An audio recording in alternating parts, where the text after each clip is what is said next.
Eric Boulanger. Boulanger. Is that French? Boulanger. It's yep. French. It's French. It's I know what it is after many times talking about the bakery. Baker in French. Means baker. So straight up, someone who bakes in French is I'm a boulanger. Exactly. It's usually the store. The store is like the boulangerie is like the store, like the bakery. Boulanger. But yeah, clearly in my past medieval ancestors, someone was a baker. So you don't bake? Oh, no. Your parents don't bake? No. Nothing. Just I'm the one back. who forgets to grease the pan. Oh, but you do like baking cake. You mentioned something the other night. I mean, you like baking more than the average person. No. No, you don't like doing that. No, I literally, that did not count. That was baking a yellow cake with like 5-year-olds, like version of just chocolate icing on top. Boulanger. And that was the furthest that I go. I love it. Eric Boulanger. Well, Eric, thanks for coming on.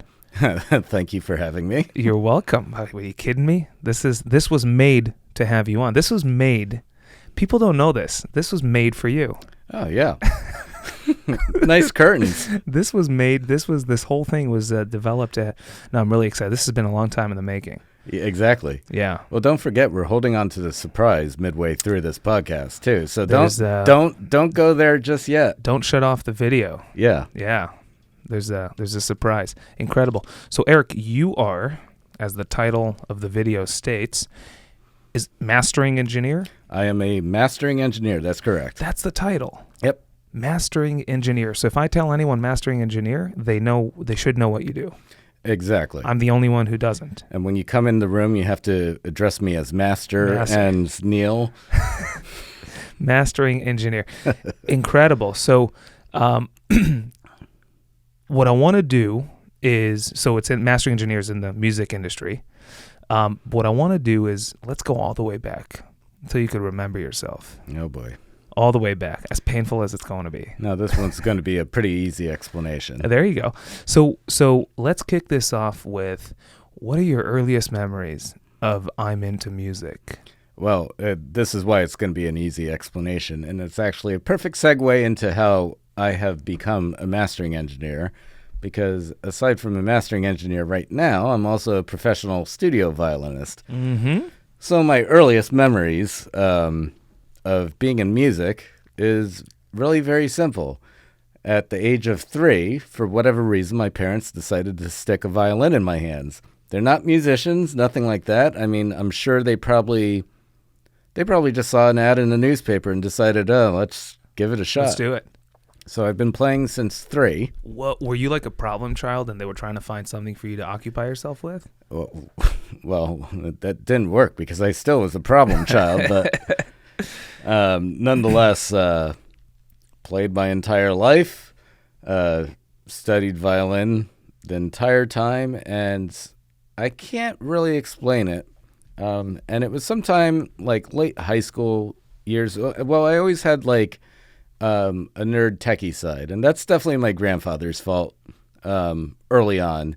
My grandfather was an electrician, so like whenever I was over Grandma and Grandpa's, I was in the basement doing rudimentary electrical experiments and stuff like that he would play with me doing. Is that where you got a lot of your like electrical knowledge too? It was the precipice of everything. I don't remember exactly. Well, I didn't know what I was doing at the time, but this will make more sense later. Unfortunately, my grandfather passed when I was 8. Oh. So it was a small amount of time being able to build, for instance, a Morse code telegraph out of old saw blades. Don't ask. Oh, my gosh. Just a small little techie, nerdy side. Yeah, exactly. Well, that's definitely where it came from. And so I always had that. I would do that through school. But fast forward to, like, I'd say late high school age or whatever, I had always dabbled in tech and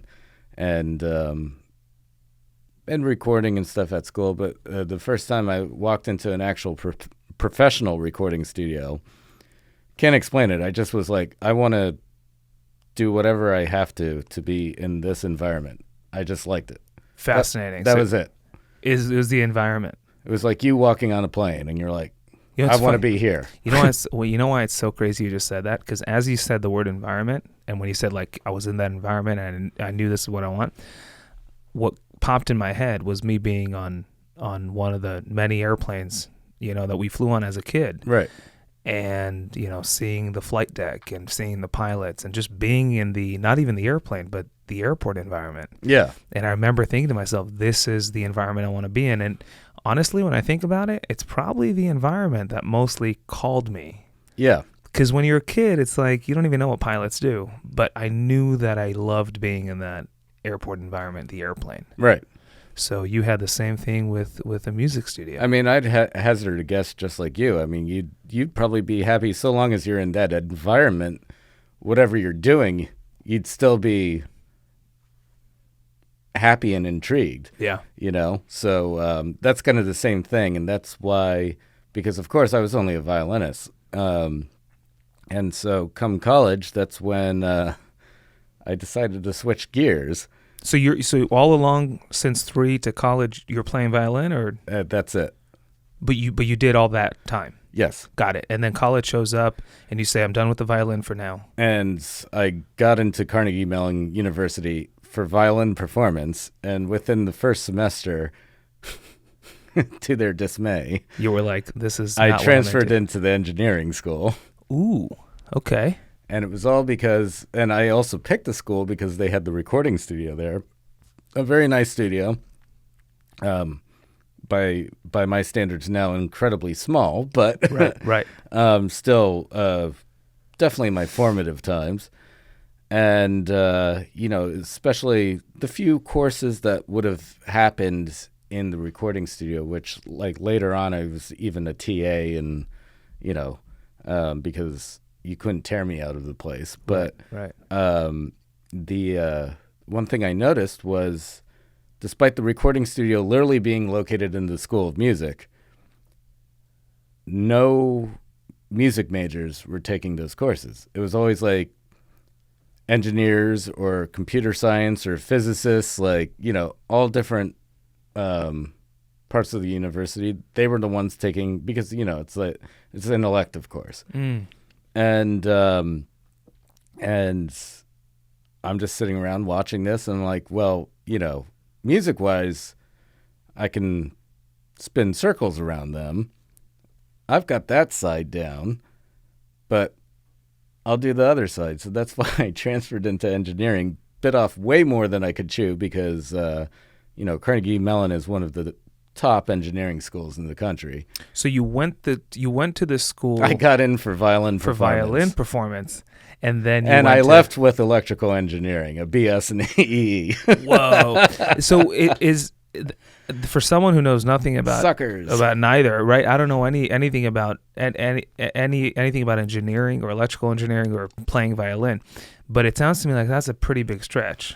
It's an enormous stretch, but in my and to whoever watches this, probably many facets of today is going to be very confusing, and don't feel bad about that confusion, because even people Don't feel bad. in my industry are constantly confused by me too, because I do have this like polar opposite spectrum of what I pursue and what I do and take very seriously.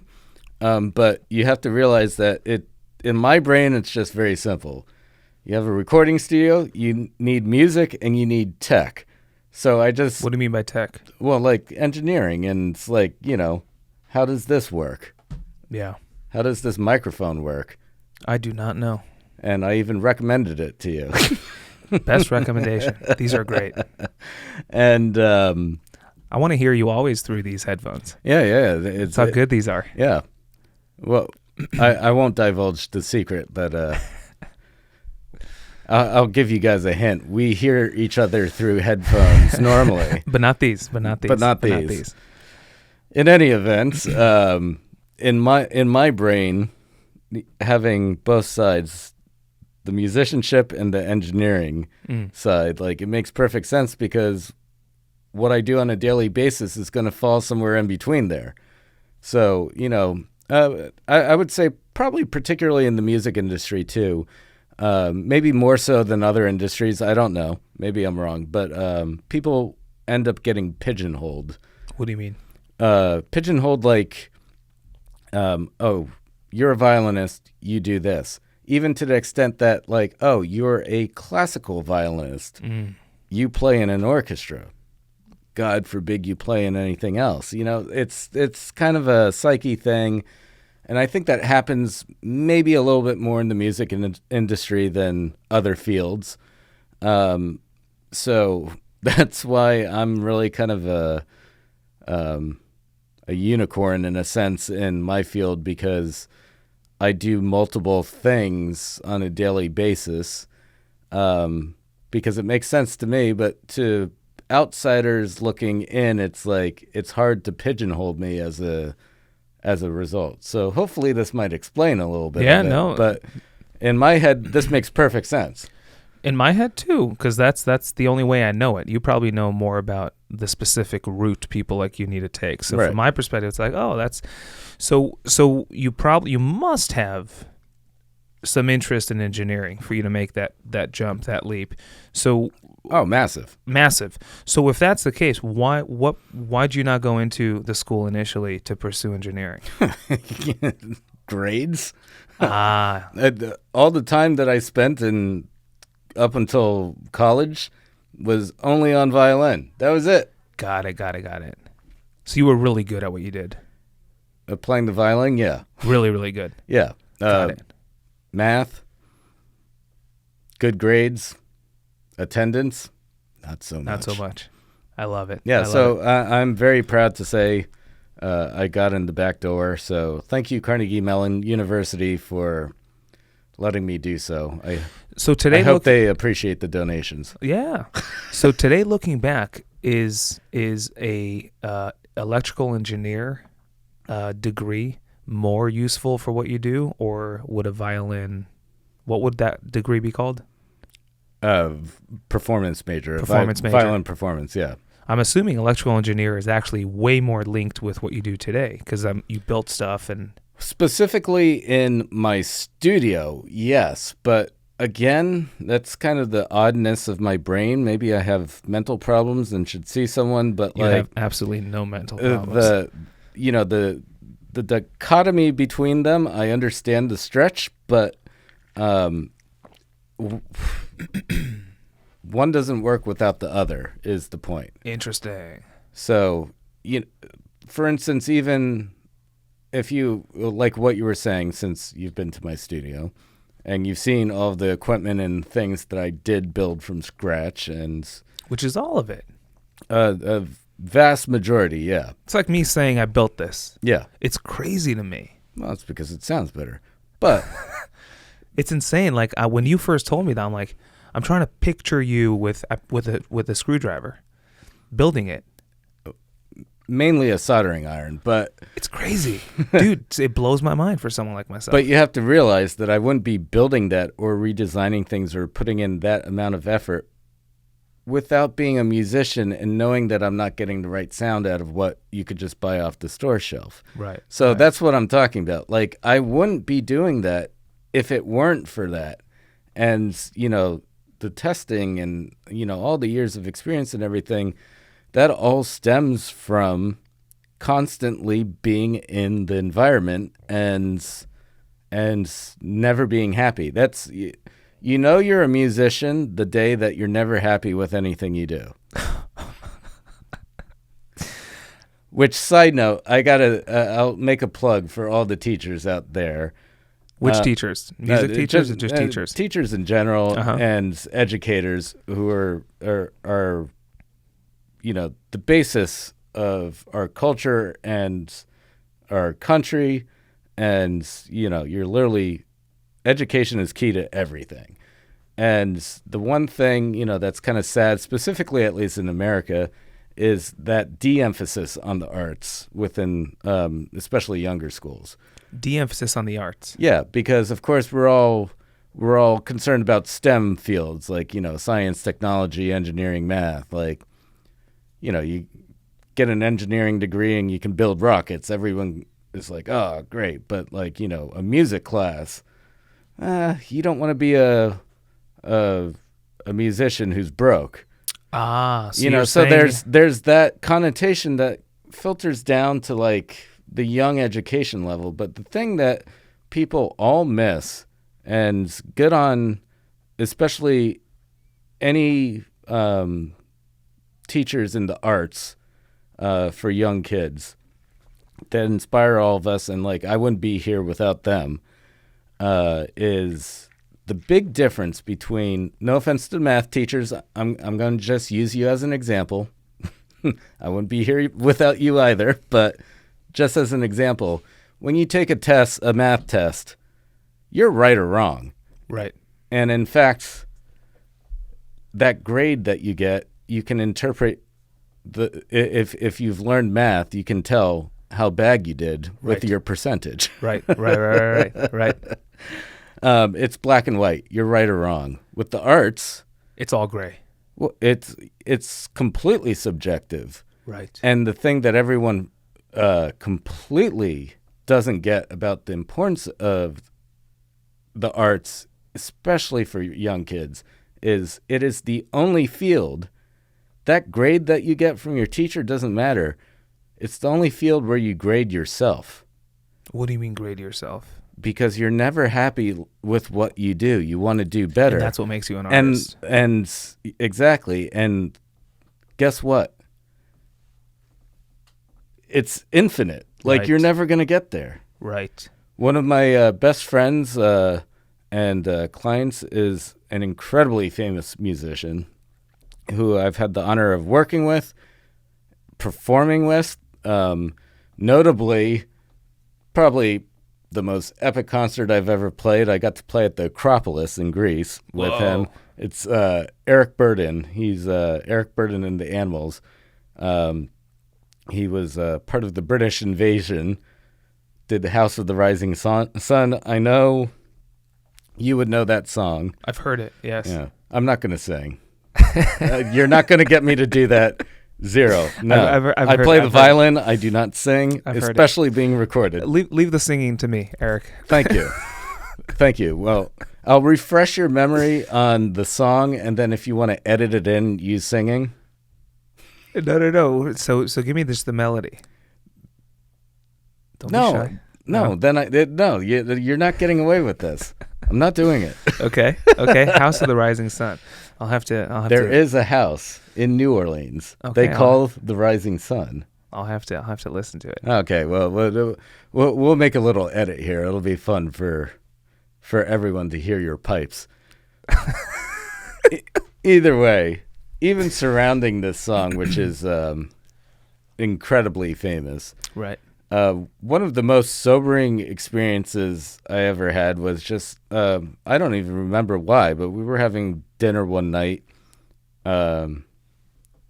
Me, he, his wife, one of my best friends, Mariana, and I don't even know who else was there, like other people, but it was just a random dinner, get together, whatever, at a restaurant, and they had just gone back from like a smaller show, even somewhere, and halfway through, Eric just was kind of conjecturing to himself and kind of bitching to me about his band, how he wanted to do something different with that song and what he was doing, what he wanted to make better. And I'm here, even though I'm like now so close with him, and everything, I'm sitting there thinking to myself, I'm like, this guy is like one of the most respected musicians and vocalists on earth, and has been singing this song for, I don't know, 50 years. And still tonight, at a random dinner that, it's not like it was after a concert. This was just random night. He's thinking to himself what he could do better. That is being a musician And that is exactly the importance of teaching the arts, especially to the youth, because it's that type of mentality and inspiration and charisma, which if you do become a mathematician or a physicist or an engineer, when you bring that to the table, well, that's how maybe we'll figure out how to travel faster than speed than light. Whoa, is that the first memory you? If you're going to repeat the textbook black and white, how are we going forward? Right. Is that where you got your own obsession with Everything? It's never good enough, Yes. or everything, or how you No, do everything? everything. No, that defines my life.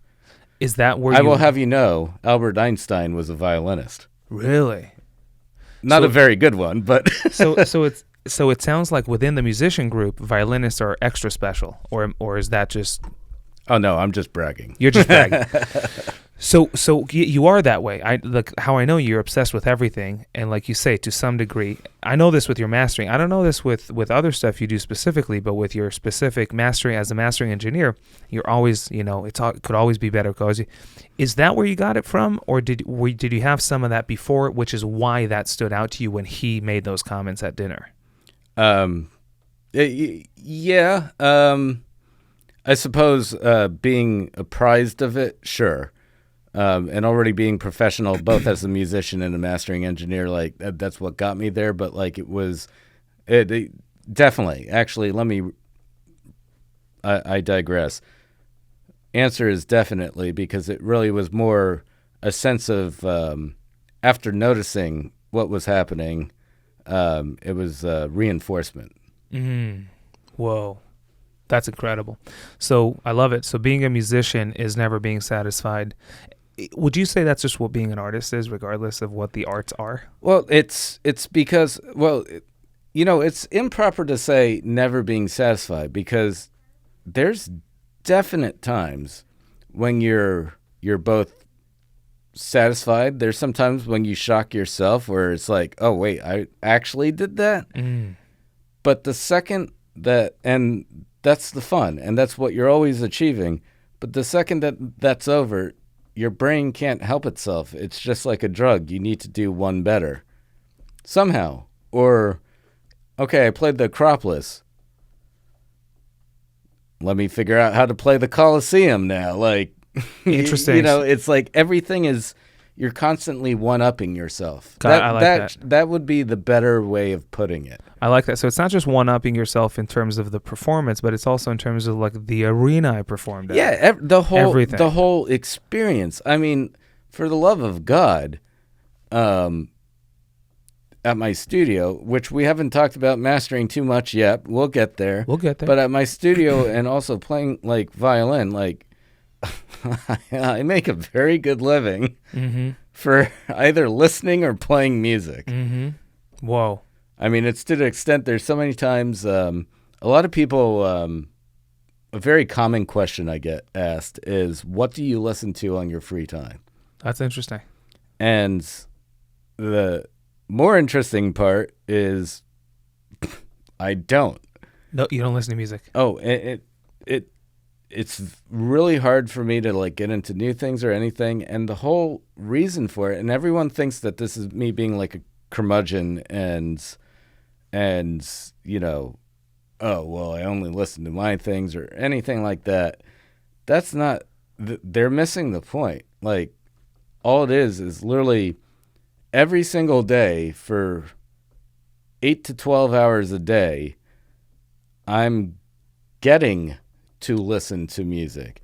Mind you, music that's not even out yet. So, if you want to be cute with your Spotify playlists and everything with what you found, guess what? I know stuff that you definitely don't know because it's not hit your Spotify playlist yet.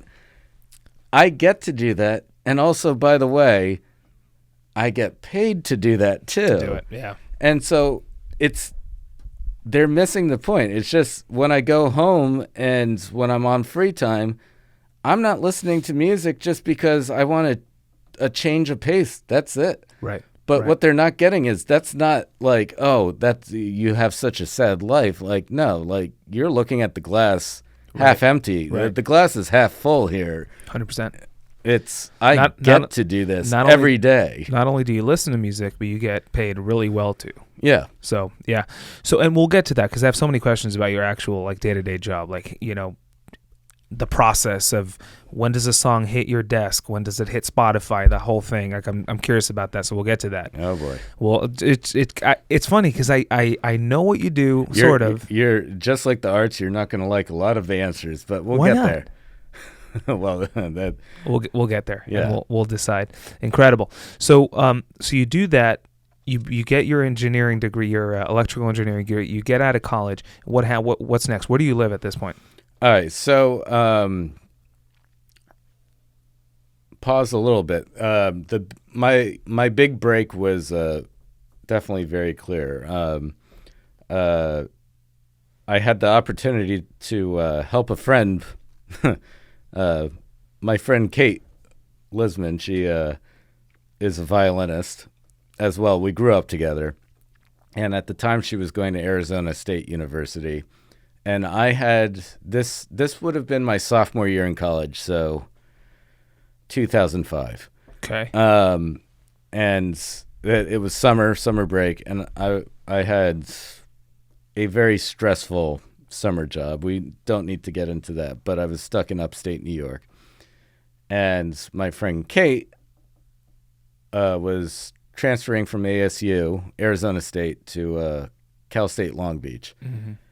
And I have no idea how this came up aside from like we had gone together briefly that summer for like a violin thing. And she needed, I'm sorry, Kate, but you know it and we'll Kate, admit it. Kate, you know it.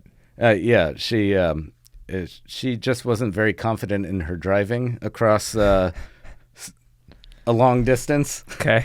So she asked me to come out. Okay. And mind you, by that time, I had barely even left the New York area or anything in my life. And you were 25? Oh, no. Oh, no, this was way 2005. younger. I would have been 19. Okay. So we flew together to, I quit the job. We flew together to Arizona, packed up all our stuff. I drove out to California, and it was my first time to California. And luckily, my uncles at the time were living in Los Angeles. So after I helped Kate set everything up, including a lot of laborious IKEA work, I went to go spend a good solid week with my uncles. And I used the time to literally go down the phone book and call every single recording studio in Los Angeles asking if I could go and meet them and if they would take an intern for the following summer. And you're an electrical engineer. Yes. Is an electrical engineer an essential thing to every single music studio? I think it was probably more off-putting to them because that never happens. Whoa! So what? Real, just not to get out too off track, but just because I'm thinking about it at the moment. What do most electrical engineers end up doing or going to? Is it like SpaceX type stuff? Yeah. Got it. That would be a good example of one avenue. Or like the auto industry? Usually, especially from my school, most engineers go into some form of real industrial engineering, whether it be products, computers, aerospace, military. My college roommate, I can't even say on this broadcast what he does. It's crazy stuff. Well, literally classified. Whoa. Whoa. So you had the guts to say, I'm an electrical engineer, and because I love music and I love the environment that you were saying, I will apply and see if anyone will take me as an intern. Well, I was just, I've wanted to do that. And mind you, it was also, maybe it was a little bit late in the summer at that point too, but I was setting this up for the next year. Like, you couldn't make this any harder. But basically, every phone call yielded a no, because I'm not the only one who has the idea of calling up studios asking for internships. And I had one very loose contact from someone from music school. Well, I'll give you the full story. One of my closest friends from Juilliard, Katie McGovern, she's the granddaughter of Stan Getz. And Stan Getz is maybe one of the most famous jazz saxophonists like of all time. He and Girl from Ipanema, you probably know that one. What do you think the answer is if I know Girl from Ipanema? Yes. No. The viewers should know that as much as you like to sing, I don't know where you got your musical education because you've been living under a rock. I cannot wait for the comments on this one because between House of the Rising Sun and Girl from Ipanema, if you don't know those two things, like, I'm calling your mother. You should see my Spotify list. Oh, my gosh. I'm assuming they're not on it. You know what I listen to? You won't believe me. The only music I enjoy listening to, it's pretty much the only music I listen to. I can't wait. Jewish religious music. It touches my soul. Well, I nearly gave away the surprise by what I wanted to say. No, don't give it away yet. Let's just hold this thought then. We'll come back around to it. I have another close friend I'll speak of, but well, I mean, she doesn't sing religious, but no, like specifically Jewish. I don't know if it's because it's music It's probably, you know what? It's probably because I grew up with it, and I think it's partially like bringing me back to childhood. But it's also it touches my soul. If there's any music that gives me goosebumps, it's good Jewish religious music. That's what I listen to. Yeah. It's my Spotify. That's what we all do. Like, that's the beauty of music. There's something in our DNA that responds to it. Yeah, and it's amazing how for different people, it's just different music and different tunes and different like harmonies and different. It's amazing how it touches different people. You don't even have to understand it. Right. Yeah. It's deep. Music is deep. Yeah. Music is deep. It's a whole. It's undeniable. Yeah. Like, on the one hand, you could just look at it as it's just music, and on the other hand, if you want to get deep on it, it's like, dude, this thing has probably changed more in this world than people, like a given song. It changed people's lives. It reminds people of the old times in different periods of their life. Like, music is powerful. Oh, yeah. Yeah. Yeah. It's crazy. It's a soul communicator. Yeah. Yeah, it's incredible. So, okay, so this girl I'm just saying that we're still in the 21st century, and not knowing those two songs. You know what though? Here's the live thing. In a rock. Here's the thing though. But this is. I always say this, and I told this to you many times. I know a lot about very little. Good observation. Good observation. I know what I need to know. I'm the 180 of the type, you meet people in the world and you go, holy cow, this person knows like about everything. Talk with them about Einstein. They know Einstein. Talk about Tesla, like anything. I'm the 180 of that. I don't know about most things because it doesn't have anything to do with my life. But what I do need to know, I do know. And House of the Rising Sun and jazz, not so much. Fair enough. Fair enough. I'm really looking forward to this surprise later. Okay, we'll get there. It's how we know each other, guys. We'll get there. Okay, so this girl is the granddaughter of Stan, the late great Stan Getz, and her mom put me in touch with her manager, or Stan's manager, or old manager. Uh-huh. Wow, getting everything wrong here. And that one phone call at least yielded a phone number, and it was to a gentleman, Nick Doffelmeyer, who at the time was the studio manager. Another coincidence here. I'll explain later. But Nick Doffelmeyer was the manager of Universal Mastering West, which was Universal Music's mastering house at the time. And Mastering House is basically a studio that does what you do? Basically, identical to what I do right now. They just had more studios and more engineers. Got it. And we don't need to explain all of that. But either way, just because I had at least one name to drop, Nick actually took the call. Whoa. And where's the studio in Los Angeles? it was it's been closed for a while, but it was in North Hollywood, off Okay. of Lancashire. Got it. And so basically our phone call, Nick was really gracious, and he and I got into just a nerd conversation about like kind of current things that were kind of going wrong in technical things in specifically our field. And apparently what happened was I made him late to a meeting. Mm. And I don't think he had any intention on like having me over or anything, but because I made him late for the meeting, he was like, "Okay, kid, come for lunch tomorrow," and hangs up the phone. Right. A, I had to look up where the studio was even. B, when it says come for lunch, it's like, well, what time do I show up? And so I was like, screw it. So I just showed up at noon. Love it. And you're 19? 19, yeah. Okay. Young snot-nosed kid. And Nick honored his word. He showed me around all the studios. I was like in love with everything. It wasn't exactly what I was looking to get into at that time, specifically mastering. That's where I'm going with this coincidence. Uh-huh. But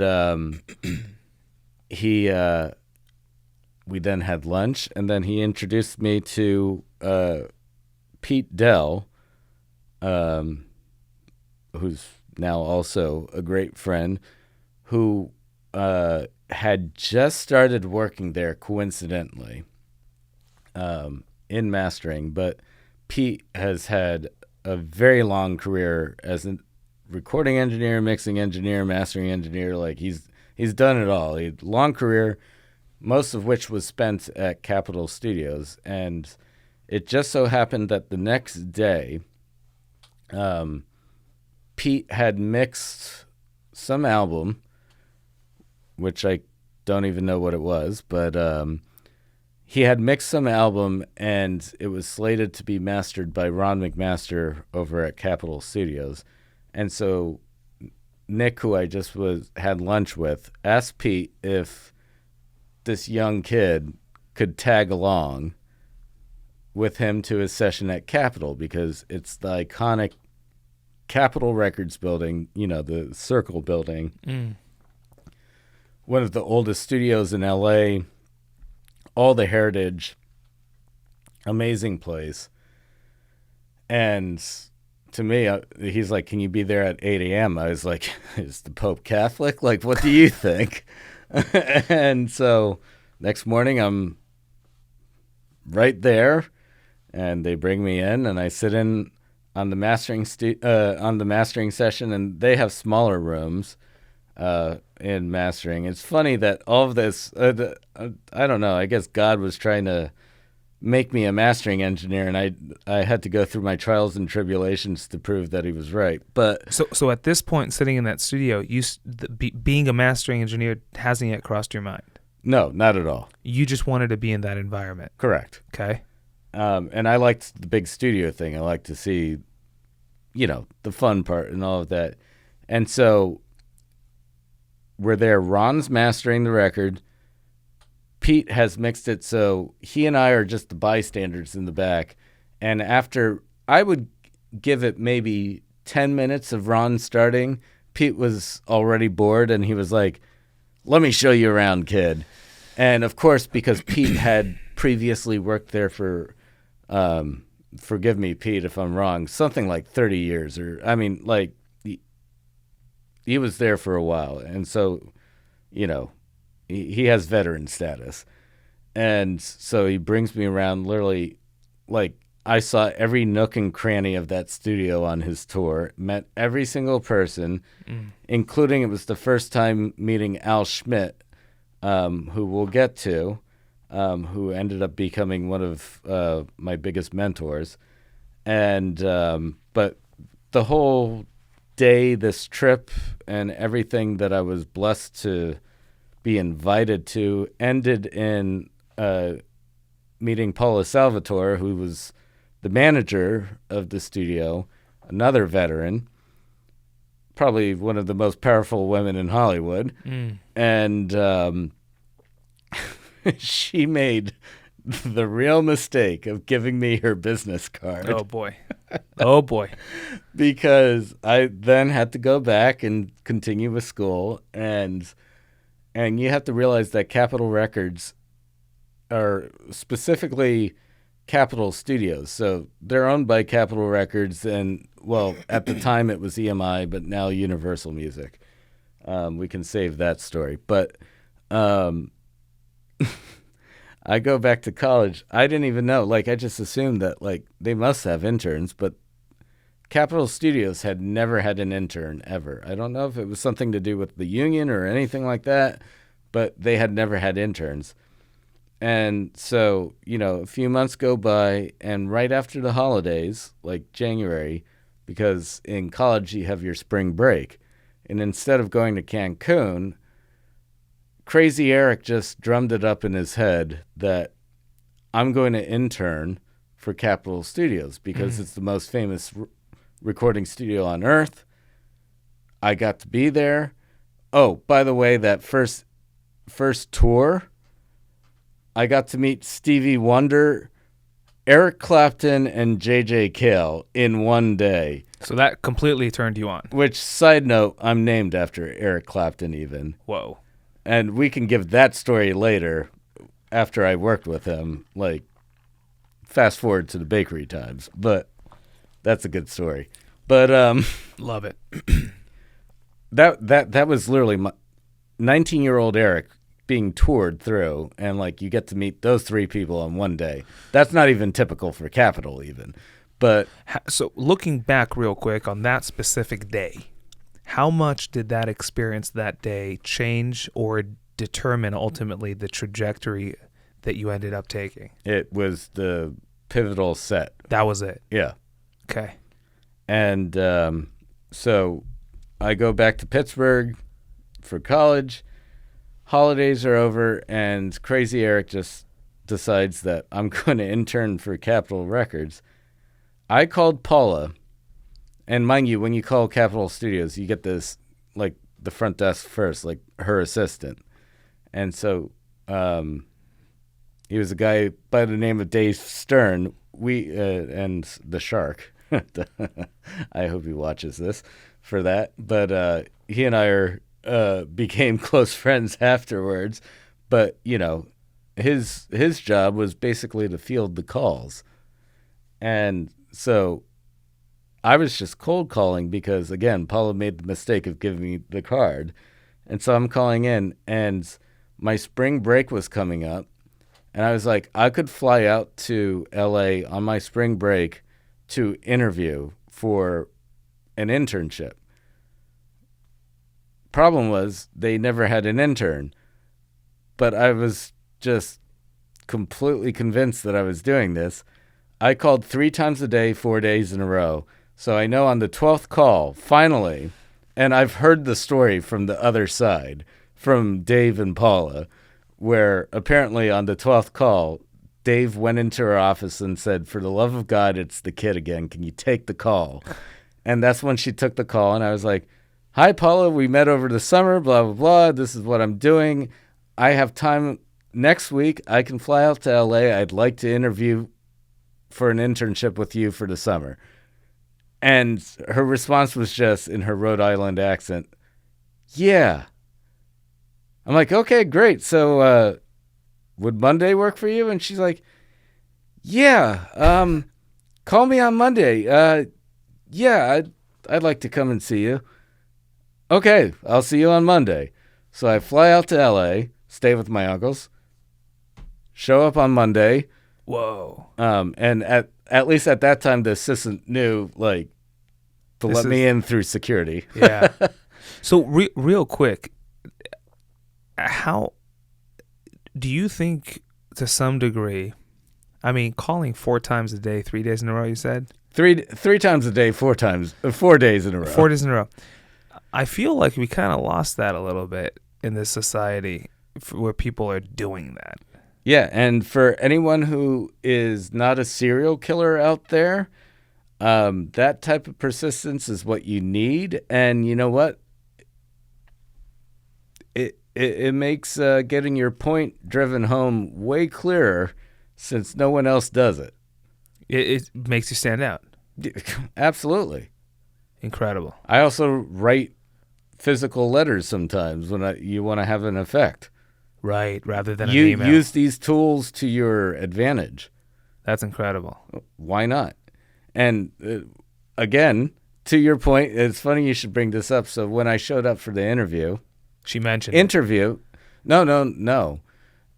We do the interview, and then literally in the interview, I figure out that they had never done this before. But then Paula was like, "We'll make this happen," and literally, she was hiring me. Well, hiring, it was an internship, unpaid internship, but she's like, "We'll make it happen." And so she was like committing to this, and so for me, it was a win.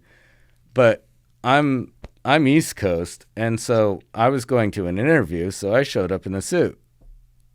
And the best part, to your point about all these things that stand out and these little things that might not be, falling apart through and standing out and everything, probably one of the funniest things Paula had ever said to me in my life was one of the first, which was when she was still like baffled by this whole thing, but she was like, "Okay, I'm willing to make this work with you, and you'll start in May when you're done with your semester."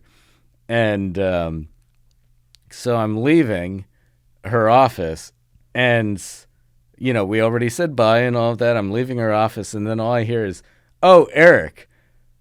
And I turn around, I'm like, "Yeah, Paula?" And she's like, "Don't ever let me see you in here with a suit again." Oh my gosh.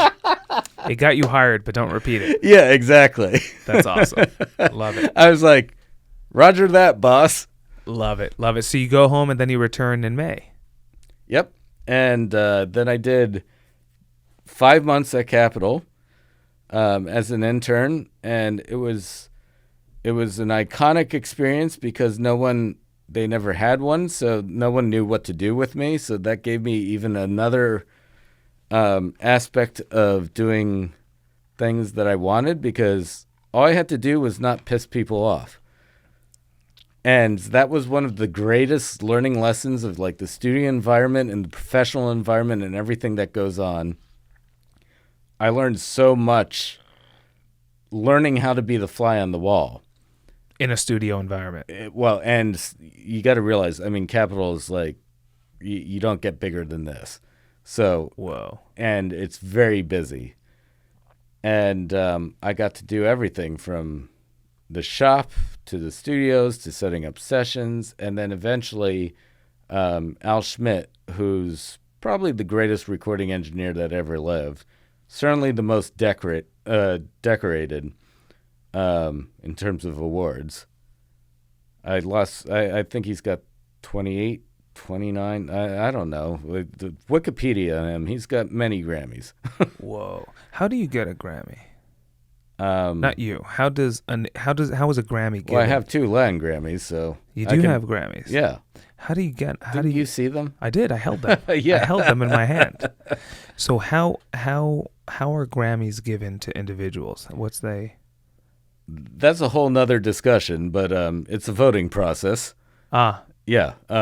Amidst the organizations, but who votes? The industry, people who are qualified to do so, which is actually something that comes up for debate. A lot of people are like, "Oh, it's the industry voting for themselves." Yes, you are correct. But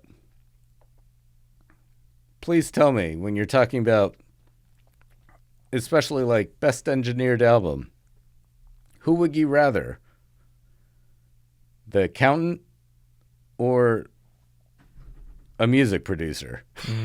Yeah. Like, it's It's a little crazy. We get a little bit too democratic in our American ways with this ideal. Yes, it is the industry voting for itself, but this is a good thing because the industry is trying to better itself just like a musician. That's the one thing maybe people aren't understanding is like all musicians, we're trying to one up ourselves. The industry as a whole is trying to do that as well.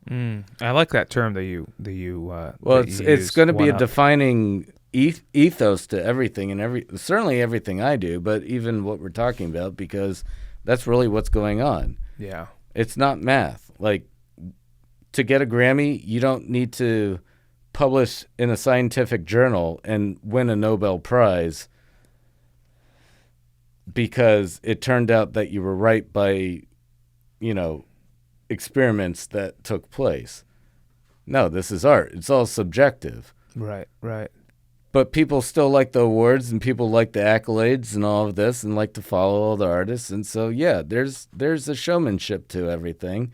But, you know, a lot of people don't understand all the other things the Recording Academy, by the way, the Recording Academy is who runs the Grammys and how much we do behind the scenes for the betterment of the industry as a whole, whether that be professionally through helping artists or producers or anything. Like there's been major legislation that we've achieved recently, like most notably the AMP Act. We can put this in comments and stuff instead of talking about it. And then outreach with education, like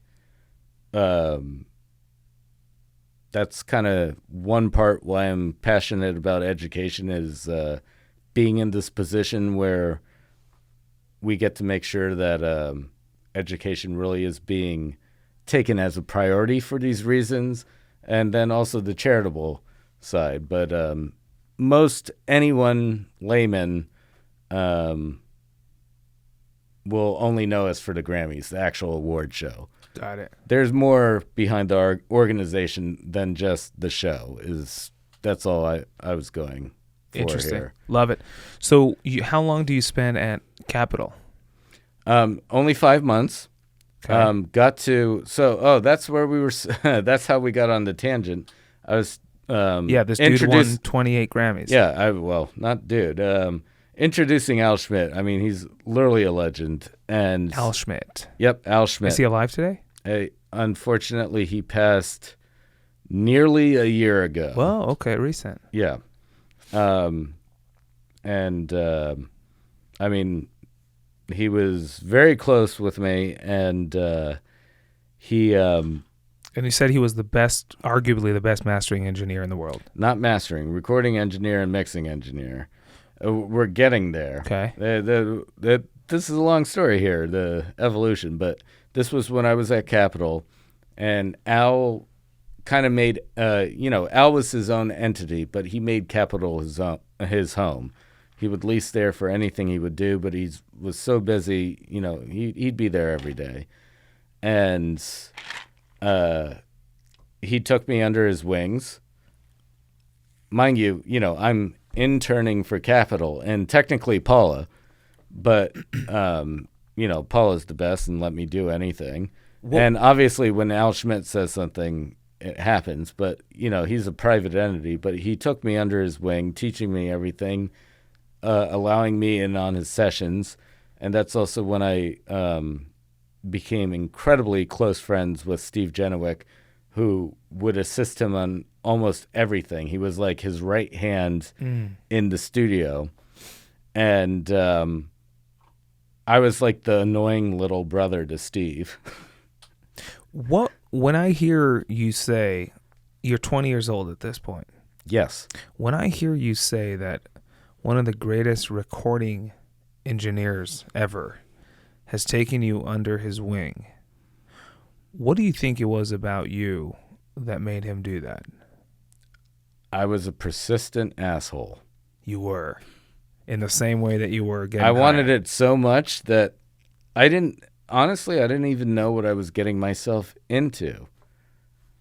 But I was so persistent on staying in that environment and just being attracted to, once that one door opens, it's like, oh, I want to stay here. And where does that door go? Mm. Like, it was just that persistence. And then also, once that door opens, even if you're unfamiliar, now do your homework too. Make sure that you're not going to mess anything up. Like,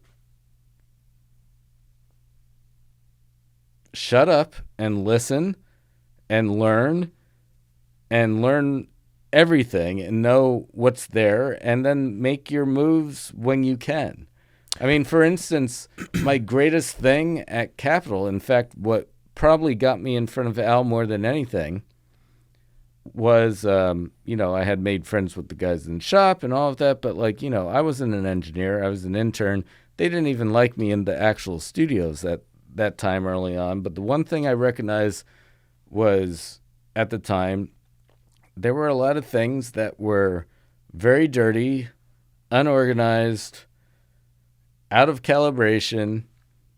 And, from the shop, I could see things that were coming back unnecessarily because literally knobs were just not screwed on correctly to the various outboard gear and stuff like that. And so I realized the one thing that all the union people and the employees weren't doing, which was cleaning. Who wants to do that? And, they also have a corporate custodial staff there for trash cans maybe, but the custodial staff isn't going to touch the equipment because they know it might mess something up. And so, well, what goes to waste? And immediately in my head, the thing that made me in like Flynn with everyone was I just go in and literally that whole summer I took off every single knob on a Neve VR And clean every single outboard gear. It was like a detail shop. All I was doing was cleaning. I wasn't changing anything. Whenever the studio was down for a few hours, I'd work one channel at a time or one piece of gear at a time. I'd clean it. I'd put it in tones. I'd recalibrate the knobs to where zeroing unity was actually zeroing unity. And the engineers and there was a large crew there. So you can imagine that there were people who didn't like the fact that the unpaid intern was touching things. And it was like their job being infringed. But they'd come in and they'd realize what I was doing. And the thing that was hilarious about I found their Achilles heel because they'd come in like all pissed off and they'd see what I'm doing. And then they'd realize, shit, well, that really needs to be done. And I really don't want to do it.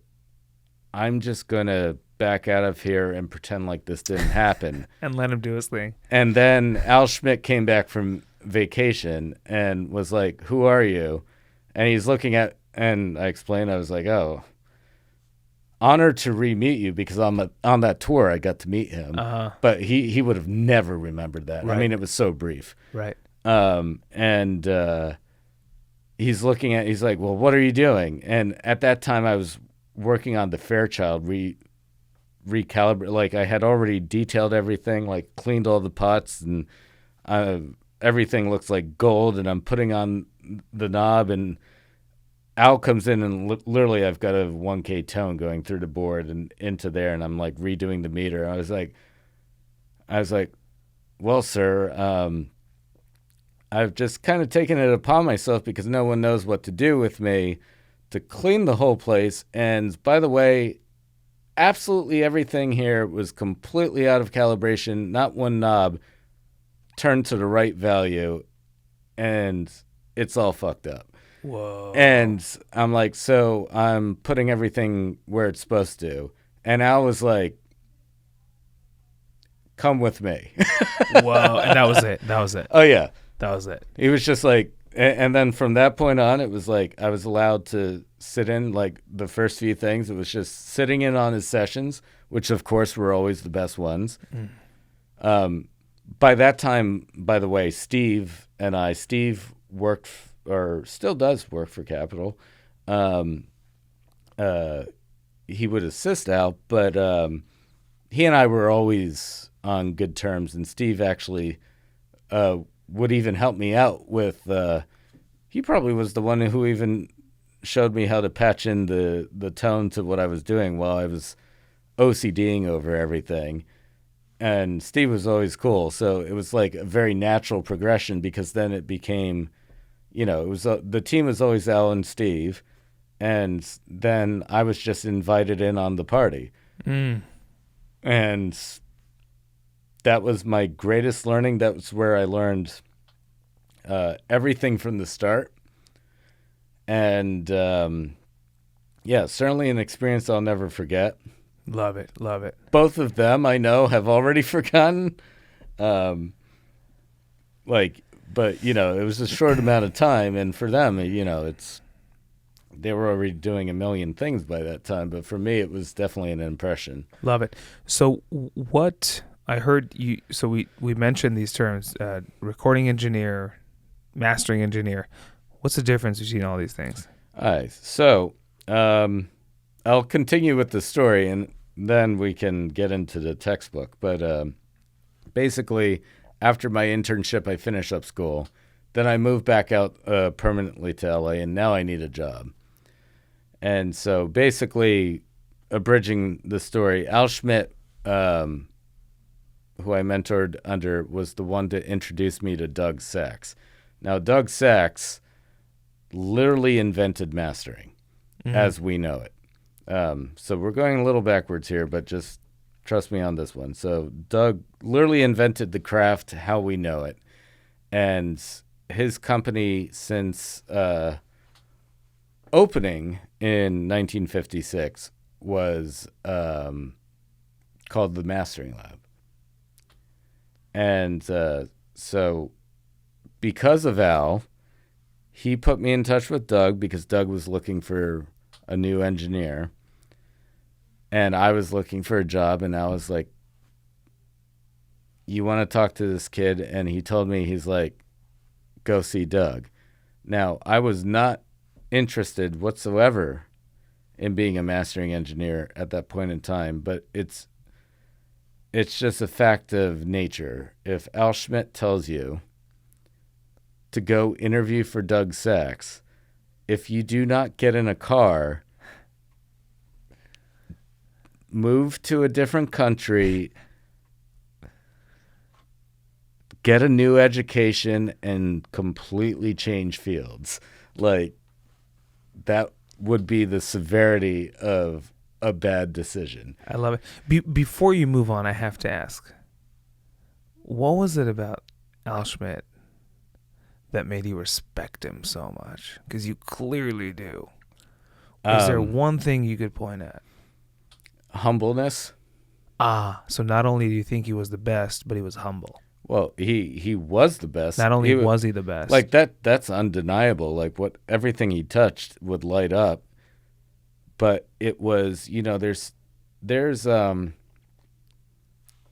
certain league of people also in our industry and whatnot, and probably many other industries too, where it's like, oh, that's my secret sauce, I'm not going to tell you. Right. Al Schmidt, from like day one, with anyone he knows, if he doesn't even know you, would be like, oh yeah, this is exactly how I do it. And he doesn't care because it doesn't matter. You could never copy him because you're not him. Yeah, and he doesn't care, and he also likes to see when people do well. And it was that humbleness and just ability to learn from because of it. Also, by the way, really don't piss him off. Like, oh, he got angry like crazy? Well, because of how humble he was, experienced, and the best, and all of that, like, something egregious would have to happen to cross that line. And when it did, watch out. And when it did, you would suffer the wrath of God. Whoa. And I witnessed it a few times to a few poor souls who 1,000% deserved it. In the studio? Oh, yeah. Wow. No one who worked for us, but He downloaded on him. they were kicked out. Wow. And again, like he might be a, what's the term, like a judge, jury, and executioner. Still, any judge, jury, and executioner would have agreed with. With his decision making. Oh, because you had to go that far to cross the line. Like that line was Way far. in Nairobi, and if you actually made the effort to cross that line, well, You would be met accordingly. you're going to be going on a plane to Nairobi today. Incredible. I love that. I love that you said it. So humility. He was not only the best, Yeah. but he was humble about it. Incredibly. And you found that to be freaking refreshing. Yeah. And that don't think that this was anything like personal, because I got to study with him for a little bit, literally, but no, he was like this with anyone, even if he wasn't working. Like if a kid came up to him, I guarantee you, if a kid came up to him on the street and asked him how to do this, he'd tell him. And probably sit him down for like 10 minutes and be like, okay, this is what you got wrong. Incredible. And so I'm, again, knowing nothing about the music industry, is that attitude kind of rare amongst music people who are good at what they do? You know, it really isn't. It certainly isn't with the greats. That's what I've found. Got it. There are many who are like that. Willing to help. Yes. And Al introduced me to, we'll get into Doug, because Doug was my major where I learned everything. Mentor. Yeah. More like a father. But those two, certainly. Ed Cherney, Bill Schnee, Bob Ludwig. I mean, the list goes on. There's so many people who I've been able to mingle with in a certain capacity, and there's no question the greats all possess that quality. Incredible. And I hope I do too. I mean, I've been it's really full circle too at the bakery, because we've been fortunate to have now. Well, COVID messed everything up, obviously, but before that, we've had 3 fantastic interns. Interns. Yeah, who all have moved on to bigger and better things now,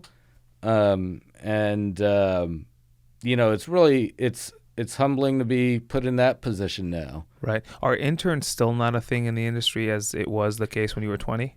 No, it totally is. It's just that, maybe if there's any difference is the industry is segmented a lot more, where, because of technology, you can do anything anywhere. Right. So you have less focal points like a Capitol Records, where there's an amazing amount of talent in one place. Because I could do everything from my living room. Yeah, so now it kind of spreads out. So, interning for a place like that, that's easy. Got it.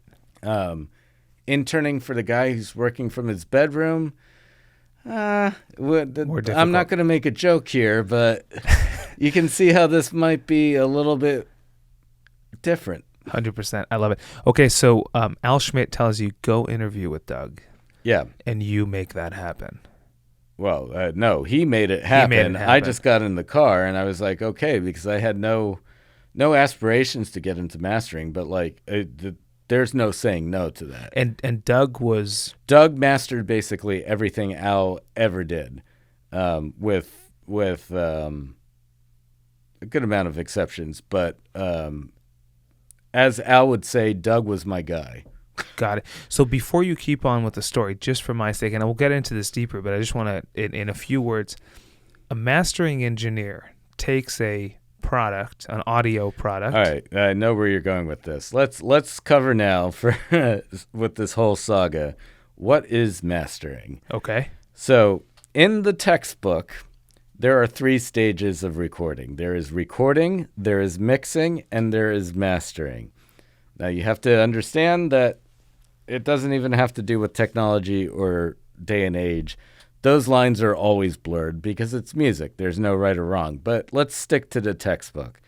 Recording is defined as what we are doing this second. It is exactly what everyone thinks. A bunch of musicians or vocalists in a room with microphones, and you record them. That is the recording phase. Then there's the mixing stage. That is what you're going to be doing after we record this, which is you're going to be taking these microphones, and imagine if you had so many other instruments and everything, and you're mixing them, all those signals, all those channels, into two speakers because we have a left ear and a right ear. I am simplifying this to stereo And for that's stereo anyone. versus mono. Correct. Mono is just one sound source. Stereo is two speakers. And we're just going to use stereo for today before anyone who watches this seeing my name being like, oh, there's so much more to it. I'm really reserving what I want to say right now to that sentiment. Let's just use a simple example with stereo. We'll just settle with stereo for today, guys. We're taking all the microphones and we're putting them, getting all these sounds musically to go into one ear and the other. That's Love it. Stereo. Okay. Then there's mastering. Mastering specifically is more important when it comes down to the album, because typically when you're recording or you're mixing, you're only working on one song at a time. Mm. With me, all those mixes that are now in two channels gets to me, and I have the whole album now. And so now I'm looking at the tone between everything. Yes, I'm tweaking each song for like maximizing just basically how good they sound and their presentation. Mm. I'm literally the equivalent to what I do in the museum would be I'm the guy who lights the painting. Interesting. I don't even frame it. I put the light on highlight it. that frame in the painting. You highlight it. Where when you stand in the right place, it looks like a masterpiece. Mm. That's my job. Got it. And so that's what I do song to song. The other aspect is of my job with this analogy would be when you walk into like, you know, maybe it's like a Manet exhibit where you walk into one room and it's all of it. It's also how you walk into the room, the impression you get, and how each painting flows together. That's the matching each song together as a presentation, as an experience. Interesting. So that's where I take it. Got it. Okay. So, so that's my job. That's mastering. So there's 3 steps. Can those lines blur? Sure. Absolutely. Yeah. And they normally do. Right. It's not as textbook as what I just explained, but that explains the basis of mastering. Got it. Okay. So Doug is the king of this. Literally, he literally invented the craft. So the history behind that is before Doug was the inventor of what we would consider independent mastering. And so before that, you have to realize that the record labels, and if anyone ever wondered why it's called a record label, is because literally back in the day, you'd buy vinyl records, and it was what was on the label of the vinyl record, the record label, the company that would put it out, and they'd have the logo. We're all familiar with the various logos and the various labels, like, you know, Capitol, RCA, Columbia, you name it. Right. So that's where the term came from. And in those days, it was the companies were very vertically integrated, business term, meaning they did everything in-house. All the business people, the A&Rs, which stands for artist and repertoire, that was the scouts of the record label who would go out and find the artist and then typically match them. The reason why it's called artist and repertoire is because they would match them up with songwriters or, what they thought would be popular or suit their voice, match them up, get them in a studio owned by the record label. They would record everything. And then in those days, basically what I do now was referred to in that vertical integration as transfer engineers, where they, because technology was so different back then, but they would be taking the recordings that they did in the studio and then cutting the records, the actual lacquers, vinyl records. The technical term is lacquers, but we don't need to get into that. They would be cutting those, and that's what was molded, and how they would replicate all the records that would go out for distribution. So everything was done under one roof. That's why even still to this day, Capitol Records is in the Capitol Records building, and the studios are at the bottom. It was the day and age where everything was there. And, of course, that, forget capitalism, but that sort of systemic setup is, will definitely breed complacency very easily. And so everything was done like a system, and Doug was the first one, being a musician himself. He was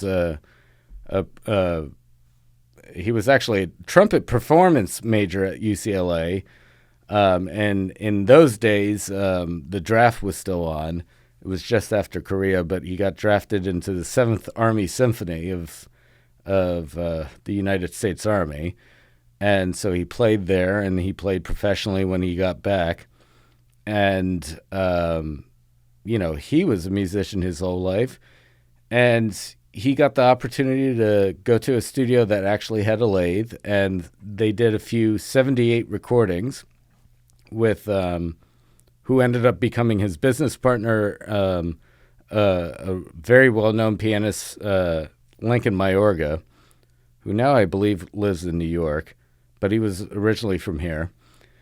And was a big studio art pianist on a multitude of things, including was signed by, coincidentally signed by Capitol to like an early pop group. And they went into a private studio that had a recording lathe, and they did a direct-to-disc recording at 78, and they took it home and they played it. And Doug's jaw hit the ground because he was so used to what you buy in the store, which of course goes through all the generations in the pressing, but also the standard system. This was the first time he heard fresh off everything. And immediately, in his head, he figured out, wait a second, this step can be done better. Whoa. And I can do it better. And it just so happens that his older brother was a bit of a electronic savant, who had already at the time, because of Armin Steiner, who was a very well-known violinist. In fact, he played with Jascha Heifetz many times. He had gotten into the recording world and opened up his own studio. Again, this is very weird how the Capitol is at the center of attention here, but his studio ended up being across the street in those days from Capitol. Oh gosh, I feel so guilty right now. I believe it was called...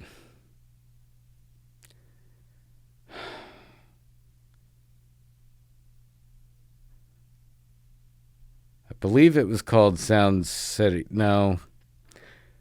Okay, well, Armin Steiner's studio back there. I'm sorry, Armin. I forgot. But I get a pass because I wasn't even born by probably 30 years at this time, so wasn't around for that. But nonetheless, Bert Sachs, that was Doug's older brother, he and Armin went into business together, and they, you have to realize multi-track recording was only just coming into play, meaning being able to record more than one channel than just stereo two. I think, at the time it was 8-track and then going to 16 and then eventually 24. And so Bert and Armin were building a console to do at least 16 channels. And Armin went into the business loving recording just like me, which is uncanny, being as though he was a violinist as well. And side note, fast forward to modern times, I've played for Family Guy, the TV show. Well, not only that, but that's the big name. But anything Seth MacFarlane does, Armin Steiner has scored, like for the orchestra. And for the last 14 years now, I've played in this group, and it's really a very fun instance because of course I'm a violinist and I'm playing there and Armin's recording, and we have this bond between being violin engineers, and I'm 2 generations under him.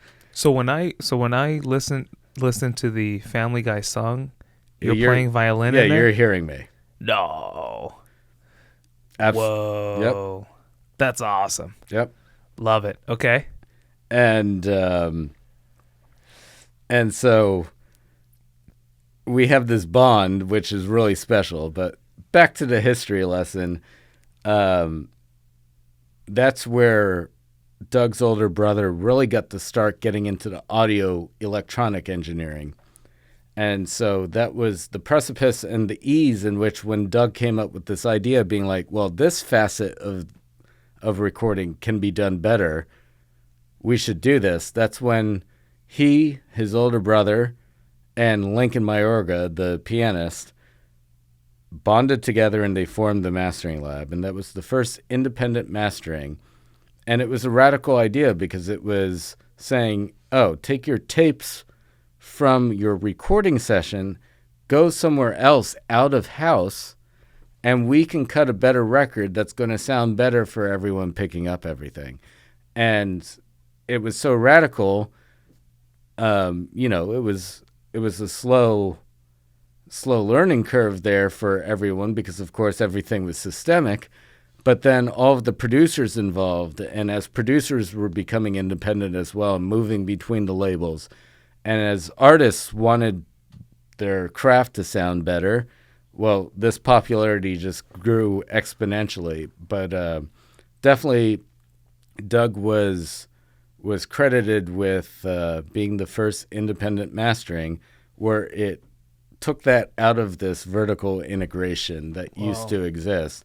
And it really changed the textbook. Like when I was saying there's recording, mixing, and mastering, that really was the first instance that rewrote the book. And it went from recording and mixing to recording, mixing, and mastering. Well, literally at that time, it would have been recording and mixing were the same thing in those days, and then it made it mastering. Mixing came into play, was the next step after that. Whoa. So it really changed the course of how you engineer records. So I'm assuming that today, any artist that holds themselves to even the lowest of standards will not release a record prior to it having gone through a master engineer of sorts. Well, when you say lowest of standards... No, what I mean is like... no, what I mean is that just completely common these days for any song that comes out? If I listen to it on Spotify, I know it's gone through a master engineer? There's probably a 95% chance. That's how popular mastering has become since Doug kicked it off. Correct. Incredible. So it's probably one of the few... I mean, how many other things could you think about that have grown this much in such a short period of time? Aviation? Even aviation. It's probably took a little longer. Oh. This is because how many years ago did Doug do this? Well, this would have been 1967. Okay, yeah. Yeah, so it grew. So interesting. So it's something that every artist that respects themselves will do. And that's common practice. I record it, I mix it, and then I send it off to a master engineer. Yeah. Got it. So let's get talking a little bit about your job as mastering engineer. And I have a question. I wanted to ask you this a few days ago, actually, when we were together. But I figured, you know what, we're going to talk, and so I'll keep all my questions for this. For someone like myself, enlighten me, what's the common series of events from the moment an artist says, I have this song on a piece of napkin that I want to record, to it hitting Spotify? In general, like a little bit of the behind the scenes, what's the common, I know probably there's a few differences, what would be the common track? Well, clearly the answer is there is no common track. Really? Because, again, lines are blurred, but also things come up very differently. But at least I can give you a few instances and some commonalities. Or at least majorities.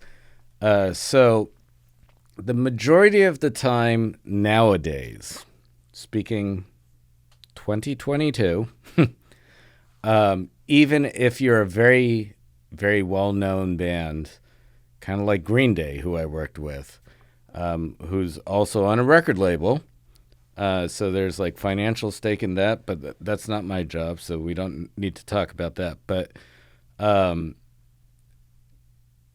majority of all cases for someone as popular as Green Day to, let's say, an 18-year-old unknown starting out artist doing it 100% independently financed. The route in which that they record, mix, and master and produce are all pretty much independent. Like the label has less influence on things because the artists really, they pick who they want to do and they set up what they want to do. The artist. That this is the majority of the case. By no means completely. But the majority of what I see is artists who are very intertwined with what they want to set out and do. Whether that ends up being a record label putting it out later, or if they're just doing it on their own. And so they'll be responsible for probably the biggest majority would be an artist would pair up with a producer. And the producer would be the one who actually gets, okay, this person in this studio is going to be recording. This is what we're doing. This person's mixing. This person's mastering. This is how we're distributing. And we go from there. So typically the producers kind of, that's the number one route of what we hear today. So you mostly deal with producers, not the singers. Producers or mixers. And that's just because of, from my standpoint, remember, I'm at the end of the line. Right. So who I'm directly interfacing with will be either, actually always a mixer, because that's who's feeding me what I need to work on. Probably a producer, maybe a label representative like an A&R, and maybe an artist, and maybe all of them. Interesting. Yeah. Huh. So it changes. It really does change. It depends on the circumstance. So generally from behind the scenes, an artist has a song, they record it, it goes to a mixer. Mm-hmm. And in a few words, a mixer does what? How Again, is that different than takes all the individual instruments and elements. Every time you see a microphone, that's like an element, like a vocal, a guitar, anything. And they mix it to get, again, for simplicity's sake, into 2 ears. Got it. So it has to go from, let's say, 100 channels and 100 things into 2 ears. Into 2. Got it. So that's what a mixer in simplistic terms does. And then you get it, and how many times did you Or I should ask it this way. How often does a song hit your desk and the amount to actually make it better is not large, is small? It's close to perfect. Okay, close to perfect, my desk, a very, very high percentage. Whoa. And this is actually a very astute question, which you might not realize that you're asking, but I'll explain. I would say probably in the 85% range. I mean, obviously, I'm pulling this number out of my where the sun doesn't shine. But the reason for it, too, is also because I'm blessed. And, you know, I've reached a point in my career, too, that I'm at the top.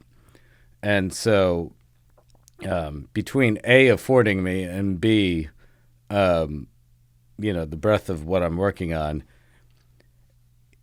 unlike, for instance, my college days I was talking about, like, you know, in college, I was always wondering how the hell do they make these records sound so good and everything. It's a team effort, like, from day one. You know, the biggest thing Al ever told me, which stuck with me for life, is get it right the first time.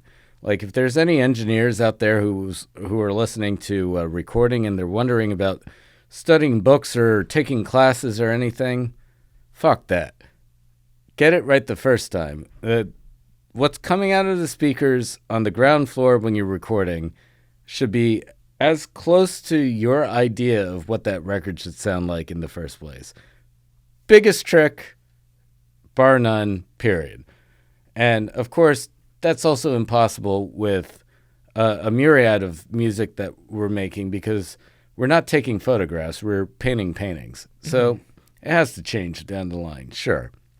But getting back to your question, why there's such a high rate of what comes in that's, let's call it polished, is it's just because of my stature in the industry and what comes in the door.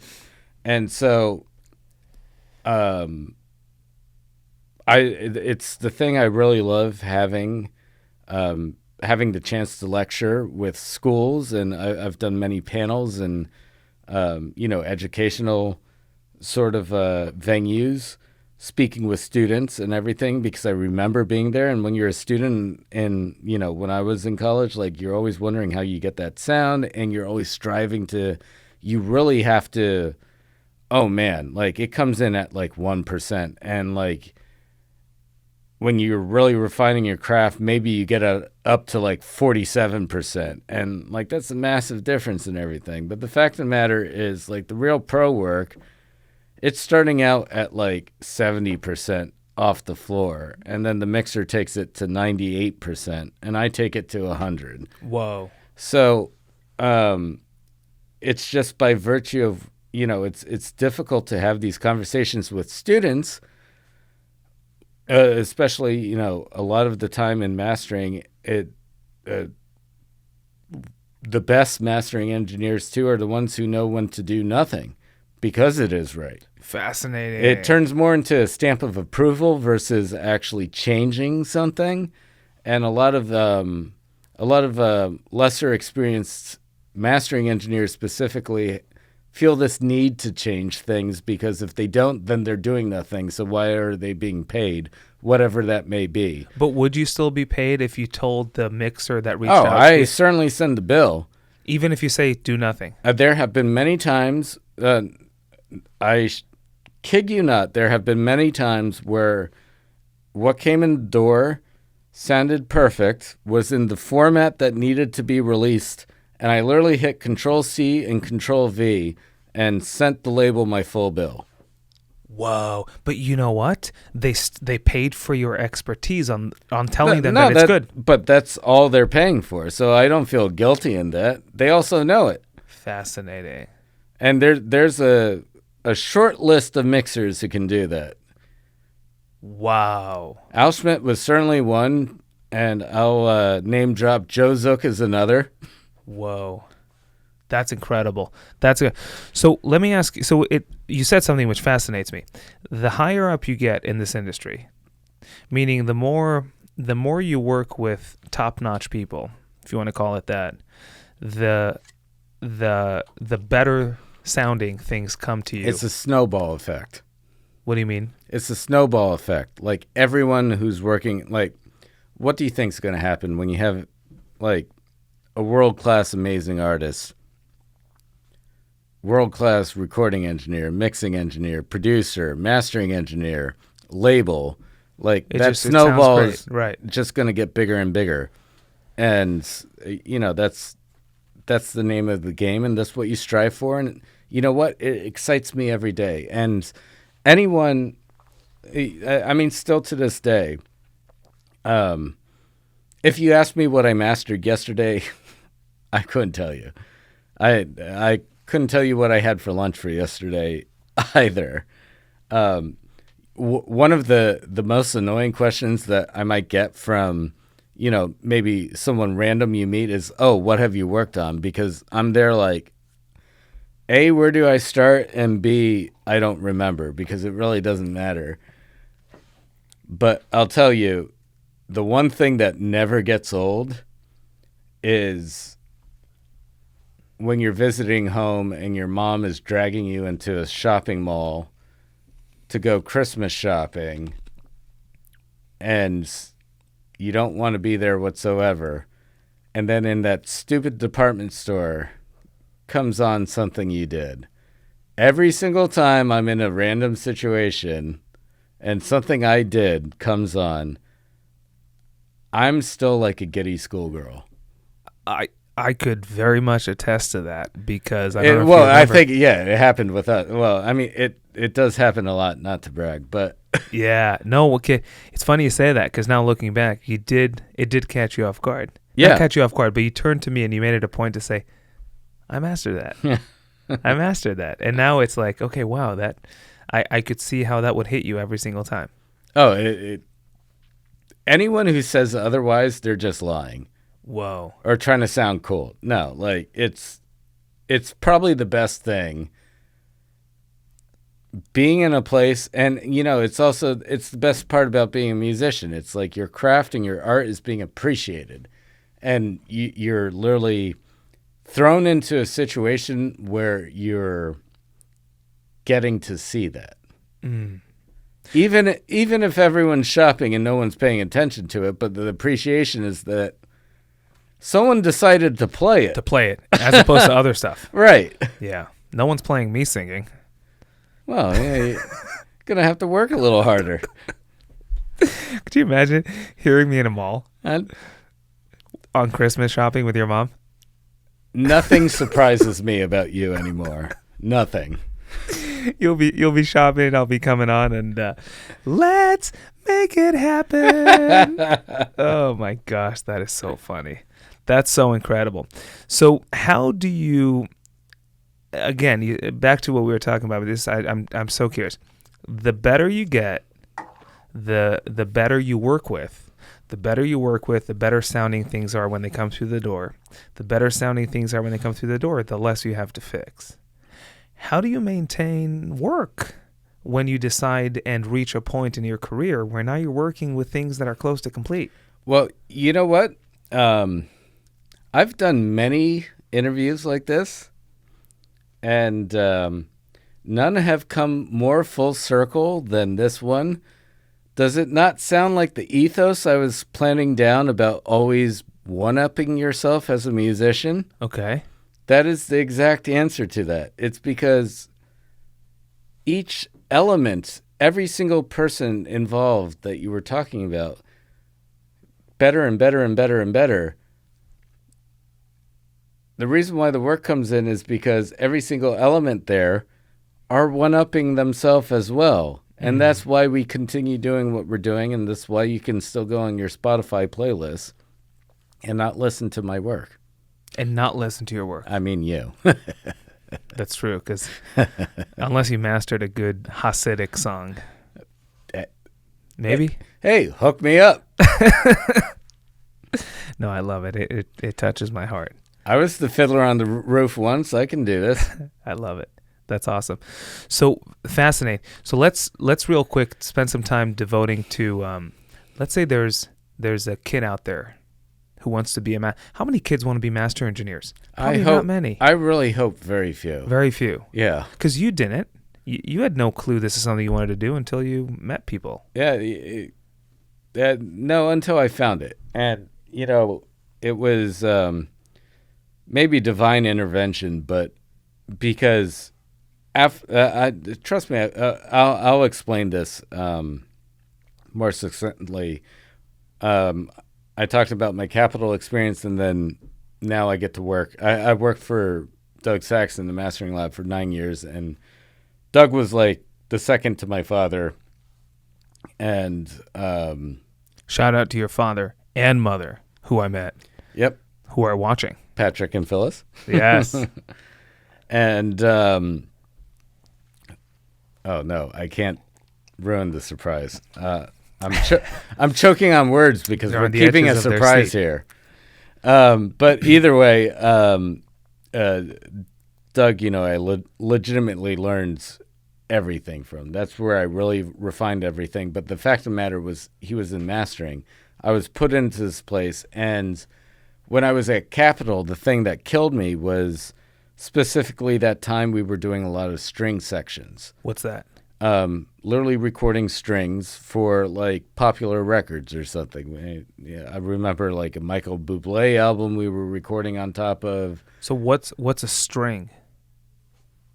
What I play, violin. You call it string? Strings. Is that the nickname for it? Oh my gosh, you really.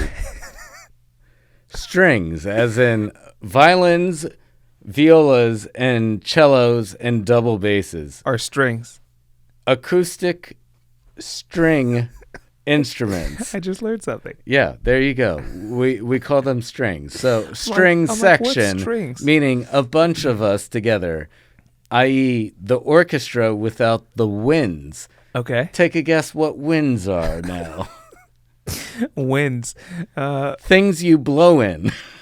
Really? So you say strings and winds? Winds and strings. Get it? That is so funny. And then percussion is the polite term, but it's really just noise land. Percussion. Yeah, things you bang on. That is so funny. I'm going to get in so much trouble with this. Bang, blow, and strings. We'll leave it at that. We'll leave it at that. Yeah.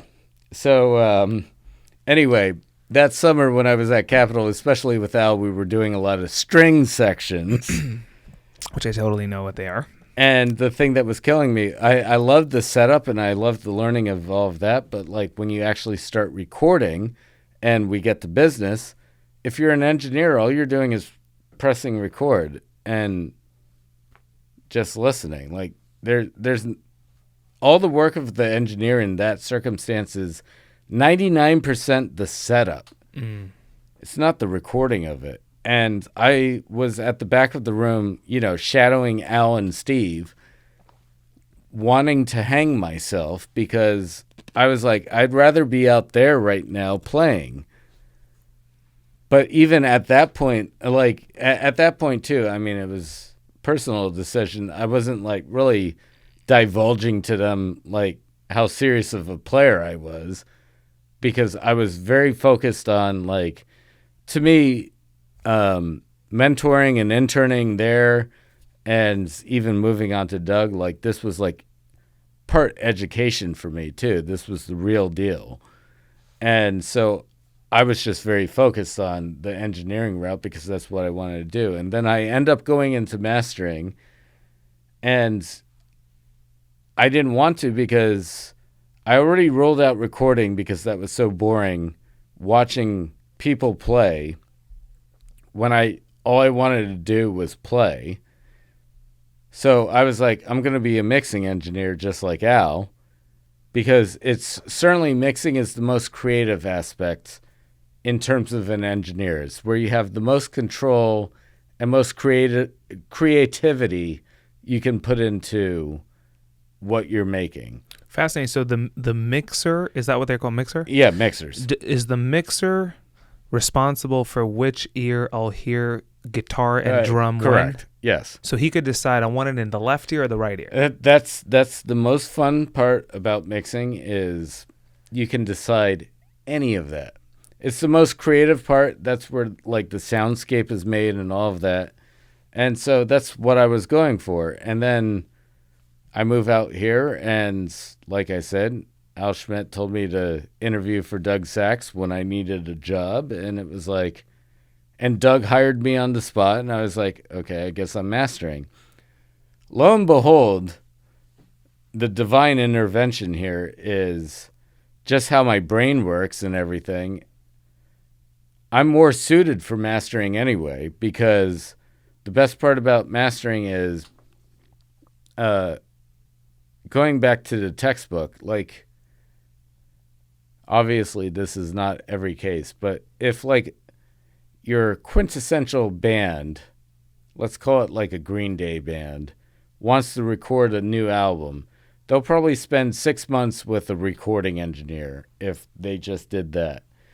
And then it will take a mixer probably a month to mix that album.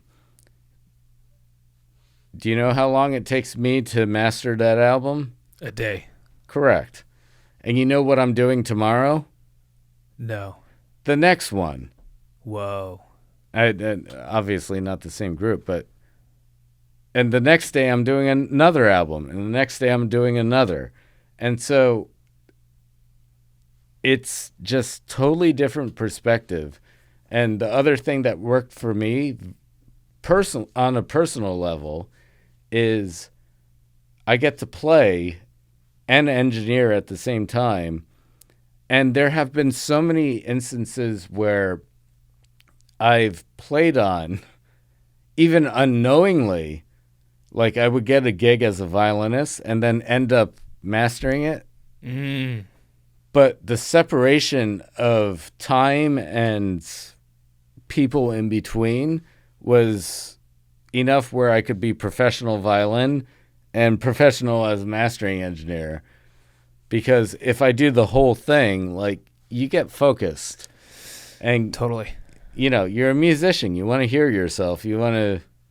Totally. That's not good for the big picture. Love it. Question. How does someone reach the top of the mastering engineer industry? How do you do that? What's that? What does that look like? How? Like what makes you better than others? What has put you ahead of others? And why do artists turn to you as opposed to other people? What would be is it straight up your ears, your ability to hear minute stuff? Number one thing is humility, which I learned from Al. Because the fact of the matter is we're all different. And the fact of the matter is when you're sought out as a mastering engineer, like how people seek me out, it's for what I offer and maybe prior experience, anything like that. The fact of the matter is there's a lot to do with this. You know, yeah, there's a business side to things. There's a lot that you have to consider. But the number one thing is humility. I'm thankful to be here. And I love what I do. And I'm only achieving better. And I have a track record. And I'm going to work on that with bringing in more and more business, because basically, definitely anything engineering wise, like your business is going to be a snowball effect.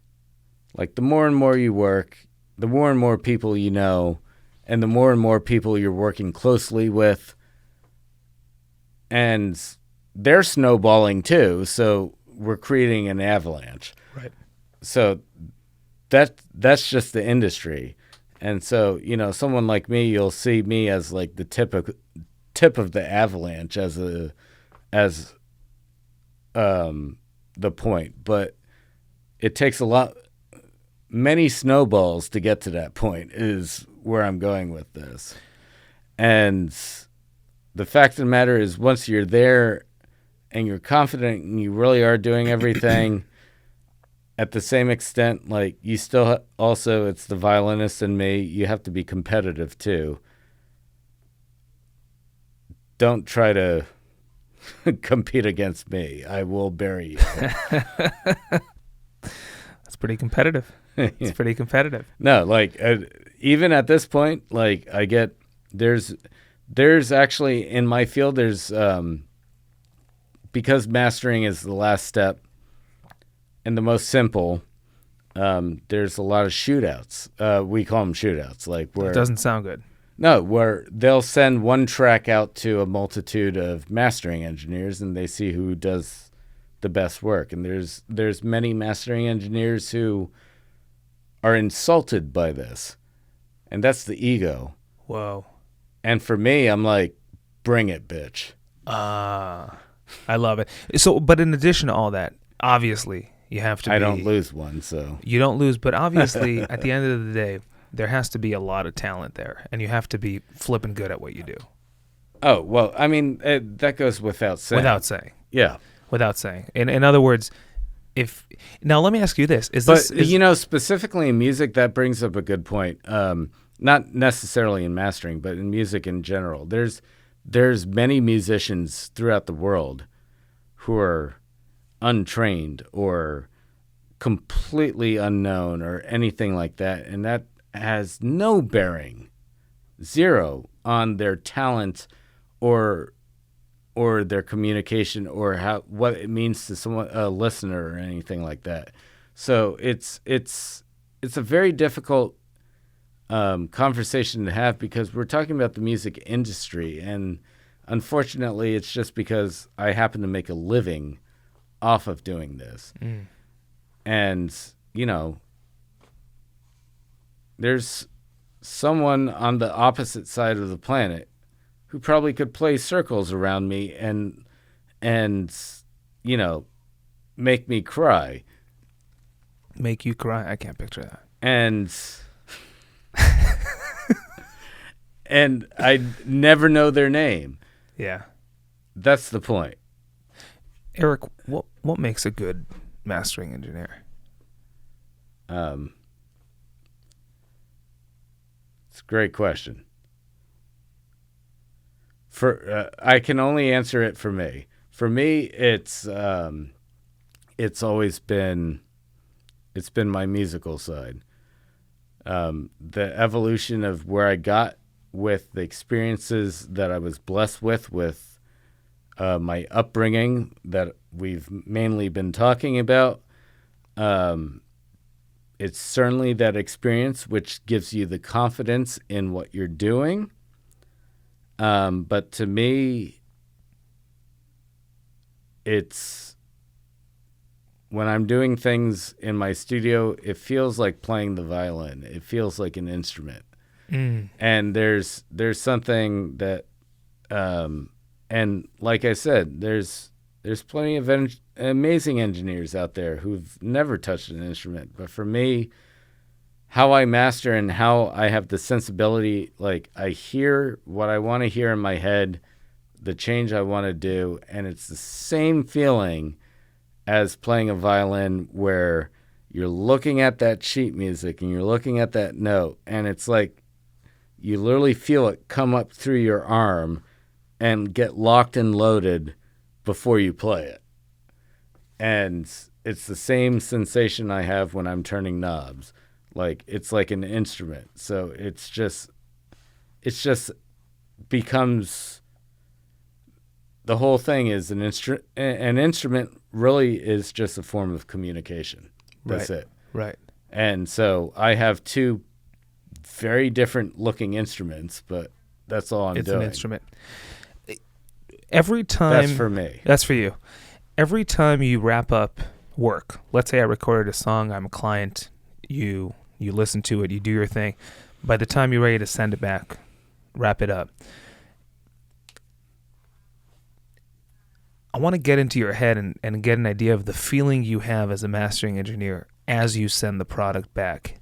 Is it always, I nailed it, it's 100% now? Or is it always, I came close, But are you the type of person who believes nothing's ever 100%? Or when you send it back, you're 100% confident that this is as good as it can get? Neither. And you said both completely wrong from what I expect when I send that first version. So you feel something completely different? Absolutely. You forgot a third scenario, which is the only right one. Okay. Which, again, I'll go back to my musician standpoint. You know, us musicians, we have this little thing called a rehearsal before a concert. Right. There's importance to that. So the ballsiness of someone who would send out something and be like, this is 100% right. That's like showing up to the concert drunk and So that never happens. Yeah, and this is what it is, and I'm the best. A rehearsal is there for a reason, and what I send out the first time, it's not that I think it can be better. What I'm sending out is absolutely 100% what I think is the best. But it's with the expectation in the standpoint of a rehearsal where there are a lot more people involved with this, and I want to feel that I think this is 100%, but what I'm looking for is that the entire project is 100%. And that you only get that by rehearsing it. Sometimes, yeah, home run, cool. I'll get that. It happens. Sometimes I've been fired too. How many back and forths are there on a typical project? It's completely different. All over the place. Majority one. Got it. What should people know? We're talking in statistics here. Yeah. No, it's from New York City. But the spectrum is from 0 to I've been fired many times. I've been fired many times. And that's why you're so good, because you've experienced a bunch of... By fired, I mean, it's not like something like, typical pink slip. No, it's just, they're just like, oh, yeah, we decided to go somewhere else. And you're confident in your abilities, where admitting that... Just happened the other day with I don't think I can say her name, but... No, don't say her name. A very large artist who's releasing something soon. And I'm a little beat up about it, but she is one of the nicest people on the face of the planet who I respect very much. And maybe once it's released and everything, if I have her permission, we can put it in the comments. But trust me, you know who she is. Is it the song I heard? No.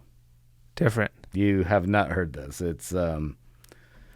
It is not released, and it's very on I heard the DL. A woman singing a song that's not released in your studio. It's not her. Not her. Got it. Okay.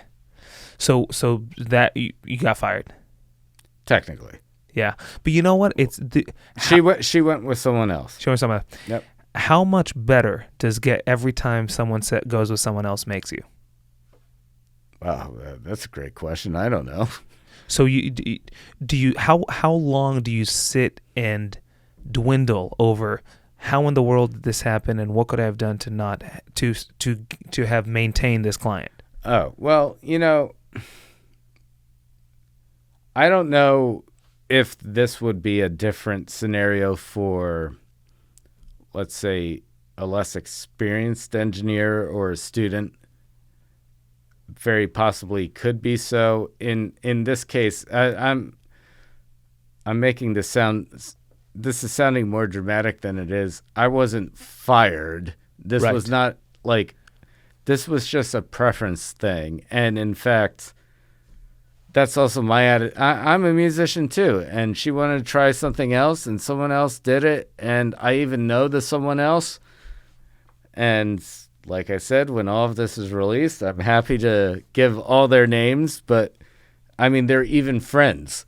It's just, I think when you get to this level, things get a little bit different in that regard.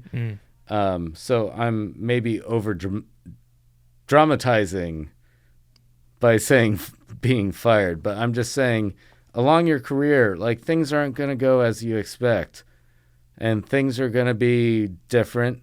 and you have to be amenable. And you know what? You may or may not work in the future, and like there's just countless infinite opportunities. Yeah. But the one thing that is beautiful about all the people, inclusive of what I'm talking about, who I get to work with, is the real people. It's like, I'm not going home crying at night about this. Like, I'm happy for her. Mm-hmm. I can't wait for this record to come out. I'm actually going to listen to it. Because ultimately, you want what she wants, and that's for the record to sound the best. And if, in her opinion, that has to take this course, then you're on board. Yeah. Eric, what do you wish more people knew? Hint, it's an artist who sang soundtracks on a very big sequel-type movie and has young children recently. That's very vague. Angelina Jolie. Nope. She doesn't sing. I'm kidding. Boy. The rock I live under is so big.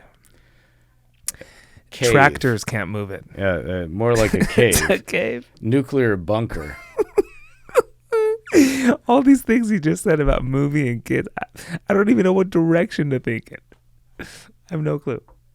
Well, I think we should divulge the surprise in yes, a logical scenario here. But before we do, I have one last major question, which I want to ask you.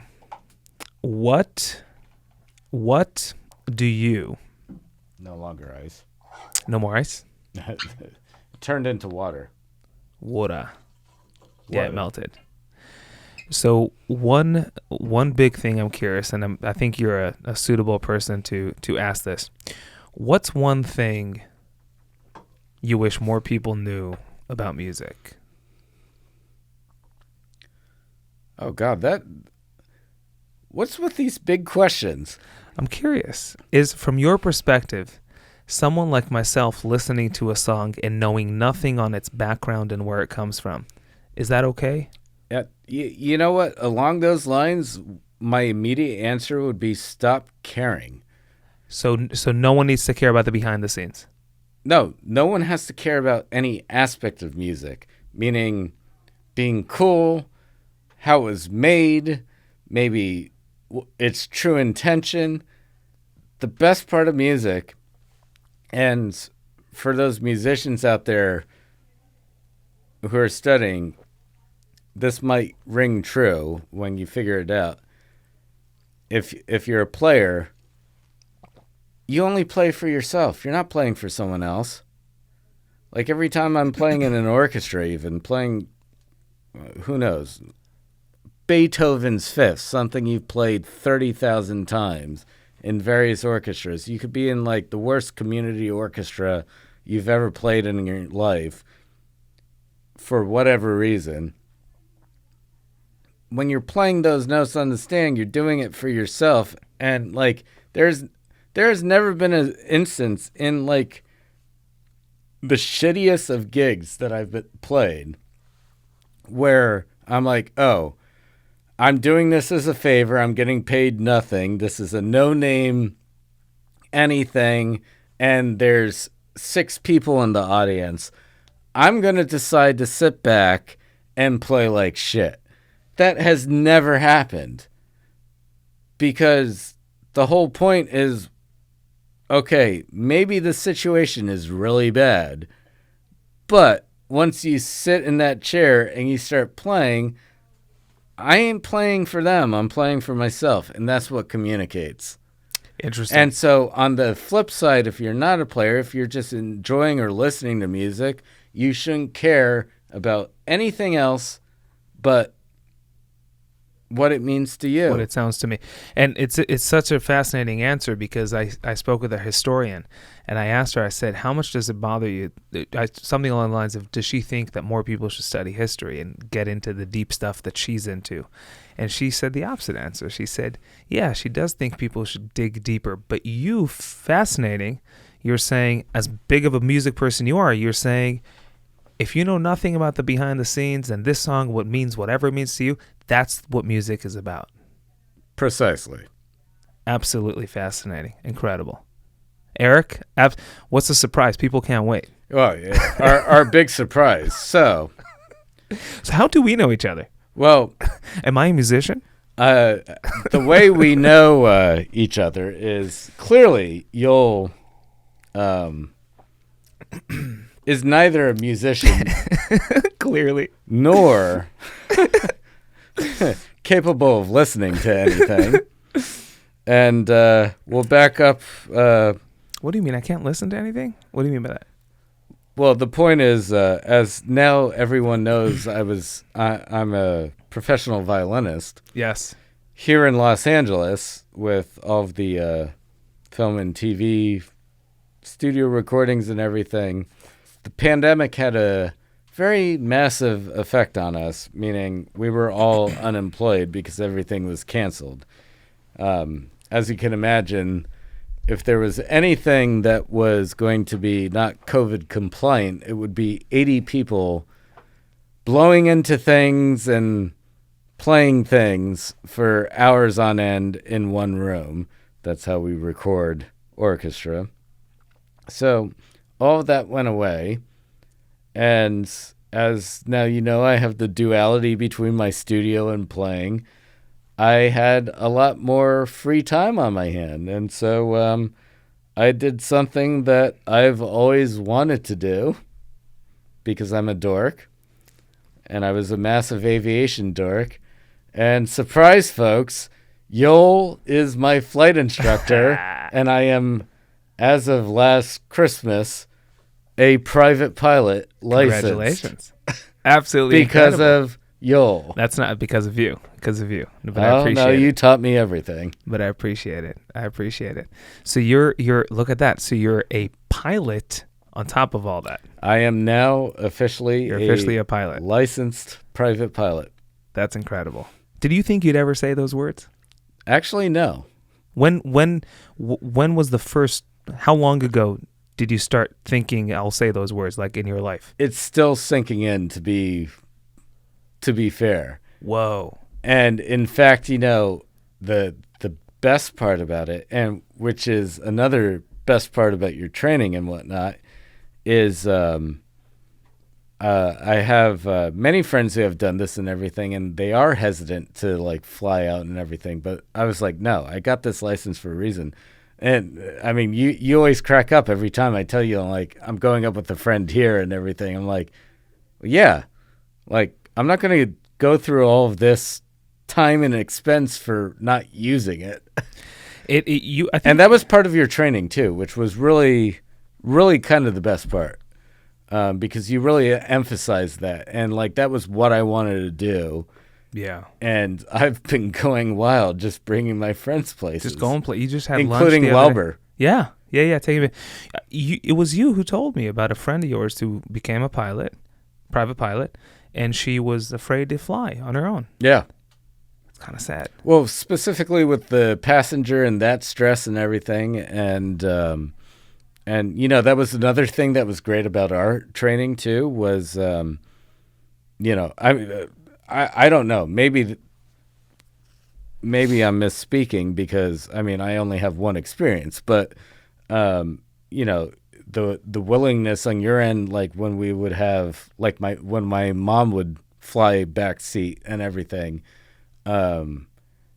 those were steps that were exciting because we got to actually do it, but also it was part of my learning too.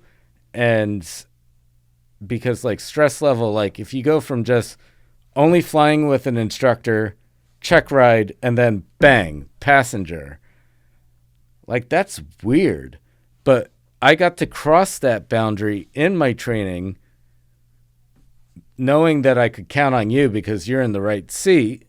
And it was like, you know, it made that transition easier. So when it came time to, you know, I passed my check ride and I'm licensed now, I was like, yeah, I'm going up with my friend tomorrow. No problem. Let's go.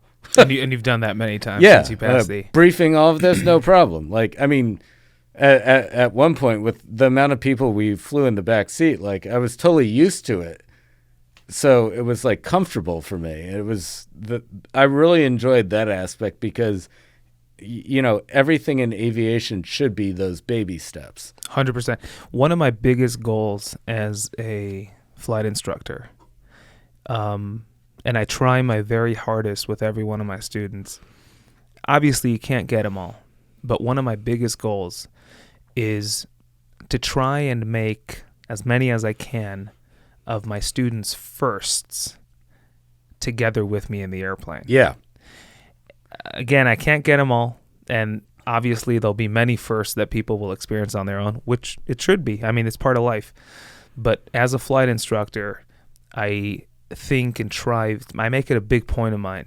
How can I make many different types of firsts of my students to be with me in the plane, so the next time they experience it, it's their second. Familiar. It's not their first, it's their second. Couldn't agree more. And that's it sounds with like the sole exception of my 150 cross country solo. That's right. We did, but that's the opposite. That's where I want to prove to you that you can not only fly places, but you done proved it. And well, if it makes you feel better, on Sunday, my buddy who I'm bringing up, who, oh, by the way, is a studio owner of Boulevard Recording, Clay Blair, great friend. Just in Hollywood. Okay. And but he's actually he was apparently a private pilot, but he's not current by like many years. He hasn't flown for a long time, but he even was instrument rated. And so he's enjoying like the saga. Oh, wow. Yeah, we've been talking just, the saga and whatnot. But yeah, I'm going to take him up and on Sunday go to Mojave. Love They've it. got a great restaurant there. And Mojave was one of this will be the second time going. First time I went was when I went in cold because of crazy Yole on my 150 cross-country solo requirement. Yes. What would you say as a student pilot, just because we're talking about the subject, what did that going on that 3 different airports, flying 150 miles to places that you and I have never flown with together? And I intentionally wanted you to do that because part of what I believe flight training should be, before I set you free, is for you to walk away knowing that you can fly anywhere as long as you know how to be a pilot. As long as what'd you take away from that experience more than anything? It was funny because what I took away is exactly what you wanted to have happen and what we all know, which is confidence building. But the funny part about it was like the amount of preparation that I especially put into it because of the demands and whatnot, and executing it, even recording it on my GoPro, and I still watch it to this day, every single aspect. And it was like, for lack of a better term, extremely expected confidence building. Mm-hmm. Mm-hmm. It's and that's so important. I think probably some of the most fun parts of like my GoPro video of recording myself, and I was recording all the instruments too, like, and ATC, just from it was an invaluable tool because you do a flight and you can sit home and watch your video, and without the stress of flying, nitpick things that go right and things that go slightly wrong, and that's how you get better.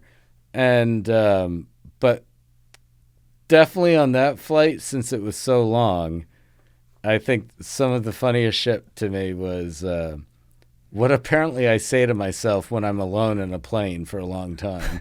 I think the classic statement I remember from the video was, at one point I'm like like halfway through getting to Mojave, and I'm looking outside, like, just getting vectored by ATC, and I'm looking outside. Now it's turning into desert, and I'm like, well, Eric, you're alone in a plane flying to the middle of the desert. You're fucking crazy. I feel you saying that. Yeah. I could totally picture like it totally came out, like, and I only saw it on the video after. I was like, huh, Just Apparently, slipped out of your mouth. I talk to myself. I love it. That's incredible. So we're talking about flight training. I might as well ask you a few questions from your perspective. Let's do it. This is going to be fun. Yeah, because you're fresher than I am as far as learning how to fly. So I think you're more of Well, before you ask that question, I just have to say the one thing I've enjoyed the most, I mean, this was opportunity for me in time-wise, and I always wanted to do it. But the single thing that I enjoyed the most about flight training on a personal level was just this was the first education that I ever pursued. That is expensive too, but I was doing for no reason but for fun.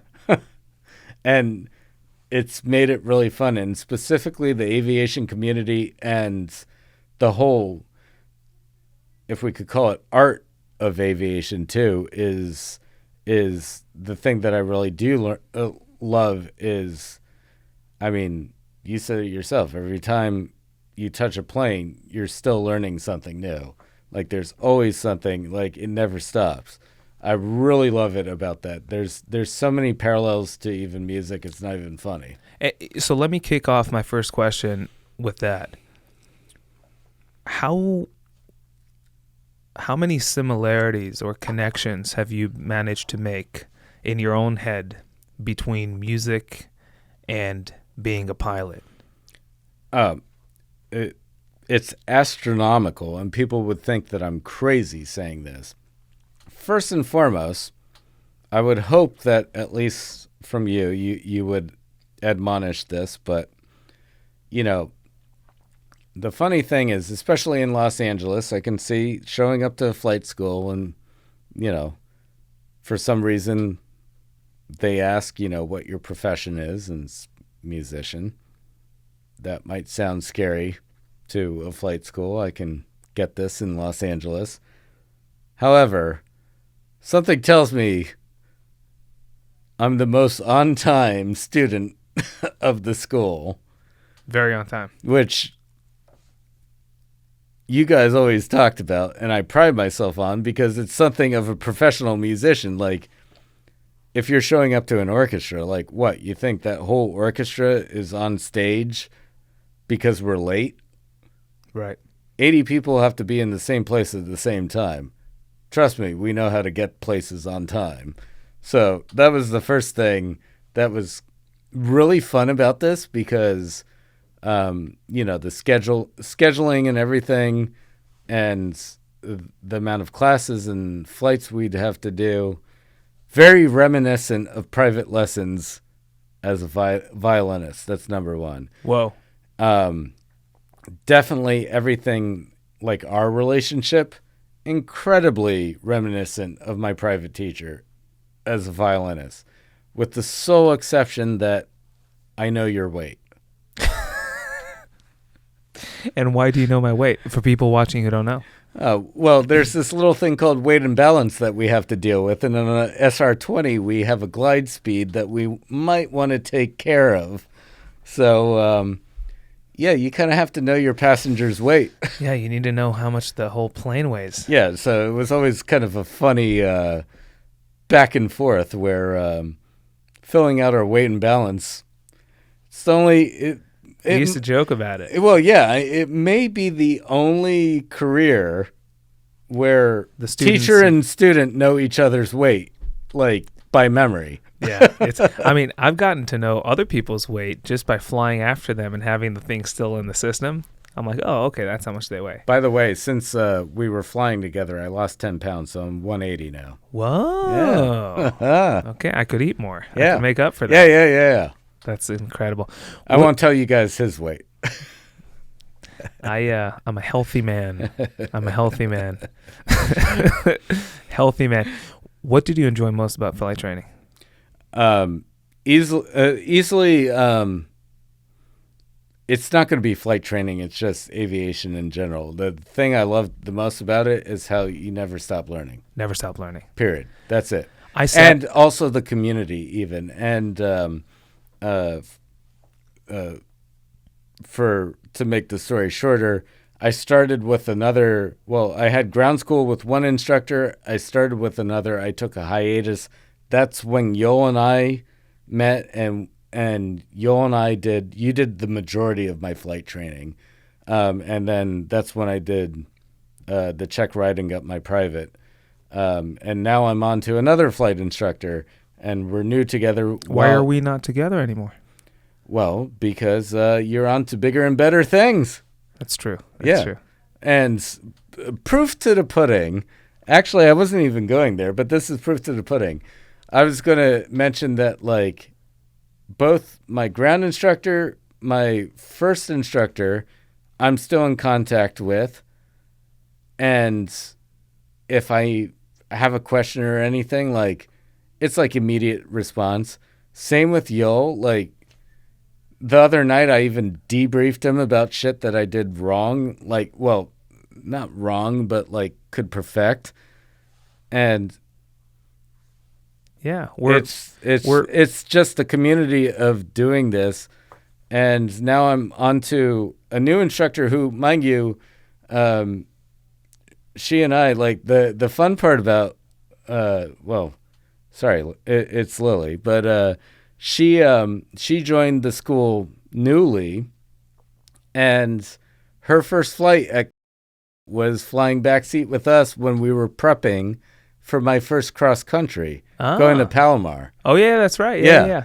So that's right. She was like the student teacher. Yep, I remember that. Yeah. And she remembers that too. She speaks really fondly of all of that. And so it's really fun. And well, the reason why I have an instructor now is because I'm doing my instrument rating. And Yoel clearly has gone on to bigger and better things. So, but we keep in touch. You've always been, and this is how I really see my students. Even today, every single client that I work with, I'm their friend. They're my friend. We're close. I'm first and foremost their friend, and we're friends who happen to be learning how to do something. Yeah. And that's the environment I choose to sit in a plane in, rather than just being, flight instructor student. Which is so incredibly the same as, like, a music student and teacher. Ooh, you brought it full circle. Well, that's what started this off. Yeah. I mean, it is identical. It has to be. And in terms of learning to fly a plane, it's identical to an instrument as well. You have to learn the technique first. That's the hard part. There's growing pains. There's doing your homework and doing your practice and practicing. And in fact, I remember one of the first times we flew, like, you thought I was crazy because we were just doing pattern work. And I was like, you thought, like, after 4, you're like, okay, let's go home. I was like, you mental? Let's keep going. I want to nail this. And you're like, okay, cool. And you didn't think I had the stamina, but it's because, like, I'm so used to, like, refining things and practicing things and focusing on your DNA. That. Yeah, exactly. And that's you with a musical instrument. It's just like a plane. And I will say this only for the musical instrument before the FAA grounds me, but for musical instruments, you learn your technique, and that's so important, not because that's how you play. It's once you have that groundwork, then you know how to break the rules. Mm. And that's when you can step into the space of being an artist and doing what you want to. And it's because it's conscious decisions of what I'm going to do, right or wrong. But also the framework is still there so that if you're caught off guard, your fingers fall in the right place. And I don't know if that's a perfect equation to aviation necessarily, but there was definitely a semblance of, throughout early flight training, the technique work, specifically maneuvers. and how you apply maneuvers. Like the correlation, I would say where I'm getting at is, we're practicing stalls.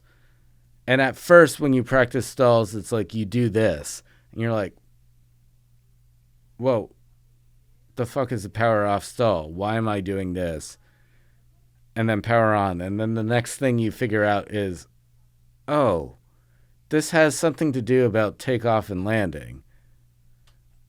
Oh, and it goes further from there. So, again, FAA, don't kill me. I'm not saying you learned the technique. FAA is not allowed to watch these videos, so don't worry. I'm not saying you're learning this technique to break the rules, but the point is it's the same. Your introduction to things, it's technique where you have to ingest things, and anyone who starts from scratch like me as a pilot in flight school, all the information, actually, as an admission, the whole reason why I did this was I was such an aviation dork, like from like a fan's perspective. And I have to say, when I signed up and, first started doing flight school, I really thought this was going to be a piece of cake. I really did. It was a very, I underestimated the task. It's very common. Yeah. And because it was mainly because I felt like I was such a dork that I understood a few things. God only knows now how much I didn't understand then. And I will say it was somewhat of an immediate understanding of underestimation. Mm-hmm. But either way, that's how I got into it. And for those, that aside, for those who are starting out who might want to achieve their license, I would say, because I'm so fresh, my greatest point of advice is do not at all be intimidated by feeling like you are completely overwhelmed and there's way too much information and that you're never going to understand this. You're learning technique, you're learning, and all of that ground school, like especially, the funny part too is looking back on how, we did ground separately in full before I even touched the plane. Every time. And I don't know what's the best way of, if I could like go back and change the curriculum, I have no idea how you would do that. Like, nor what would be better, because it's literally the whole point of it. It's almost phenomenal. Like the whole system of what you go through with your instructors getting your license. At least that system really does work because you are overloaded with information up front. And over time, it's like it whittles down to things. Now things start connecting very, very, very slowly at first. And then it's an exponential like connection curve until magically that's when you're ready for check ride. And that's why you pass it, because now everything's making sense. And it was such a fun experience educationally just because of that. Because I won't lie. Starting out in ground, like everything was overwhelming. My first few flights flying a pattern, it was like, you don't know what's going on. Now looking back on it, it's like comical. Yeah. And that was only a year ago. It doesn't take long, folks. Like, trust me, you will get it. Just stick with it. It's persistence that's gonna win the game. You're laying down technique, and it comes out. Yeah, yeah. No, I always say the airplane is the space in which we put what we learn to the test. It's not where we learn new things. Yeah, the whiteboard's where you learn new things. An instrument, the sim, is a great place to learn new things. But really, the actual airplane is putting things to the test and confirming them to be true, verifying them to be true. Yeah, that's very true. With the sole exception of even last night, um, one of my instrument tests, it's definitely putting it to the test because it's not you're not going to matriculate this in the air. That's for sure. Like you're not learning it for new. But there's certain things that in your education and storing, and especially um, for to make this short, I was doing a IFR training, went far out, uncontrolled airport, lights didn't work. There's terrain. I was uncomfortable. I aborted. I was avoiding terrain, and then had to call back up to approach. And I had flight plans both ways. And on the way back, I was just like, we've already done enough, and this was stressful enough. Let's just fly VFR back, flight falling, get back home, because IFR routes would have been crazy and everything, and every single thing about that flight I did for the first time for the most part. So it was putting it to the test. That's where you're absolutely right. But it was for the first time. Mm. And So you were kind of learning it too. yeah, so there's an aspect of learning and figuring out what you do and do wrong, but like the aspect was it wasn't like it came out of nowhere. It was just like out of my study and everything. It was like I did all the work. Yeah. And I was really proud about that too because my instructor, she thought everything went perfectly. Incredible. Even though we didn't do our mission, I was just like, I don't like this. I'm out. You know, decision making is just as part of the mission always for a pilot. And, well, we were cheating and talking about this earlier. Sorry, we were leaving this part, the fact that we're flight instructor and student relationship in the first place as the grand surprise. But we were talking about this earlier, and, you know, it's the times when things don't go as expected or unplanned where you learn so much more. Like last night was such a great experience, especially dealing with the controllers. Mm. And you know, she let me she just let me be with the whole thing, and the whole saga here was we were doing. They don't have an approach into a small, high elevation, mountainous area airport. It was at night. That's the one thing I messed up. I literally wrote it down in my personal minimums now. That will never happen again, like going in raw. But we did IFR to there, and they had an MDA.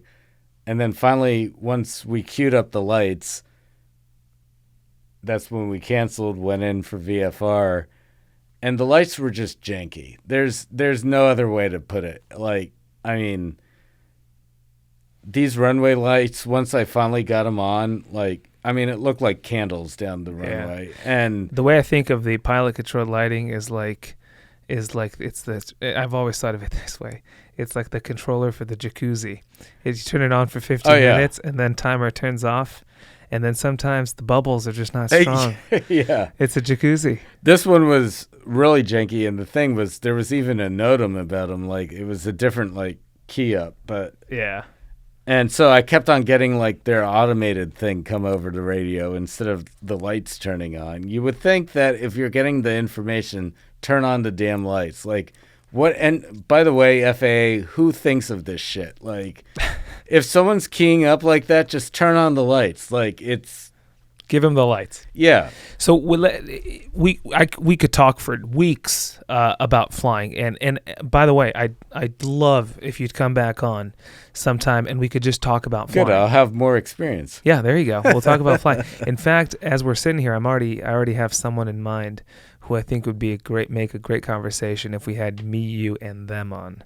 Oh. So the three of us talk about flying. It'll be a whole flying devoted episode. Sounds good. But before we wrap things up here today, you did mention that I was only one of the flight instructors you've had in your life. So let me ask you this. From a student's perspective who had more than 2 flight instructors, some people complain, I have to switch flight instructors, and I'm sure there's downsides. What are some upsides to train with different people, different instructors? Definitely the biggest upside is perspective, because just like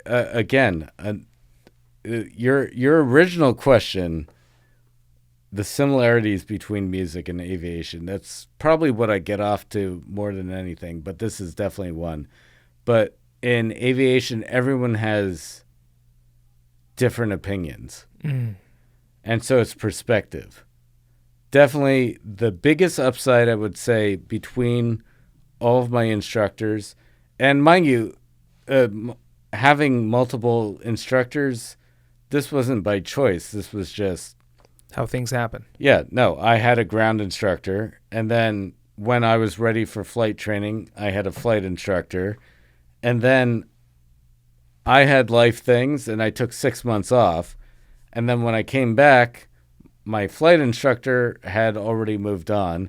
That's when we met. And so Yoel was my primary, like in terms of definitely hour-wise, we worked together the most.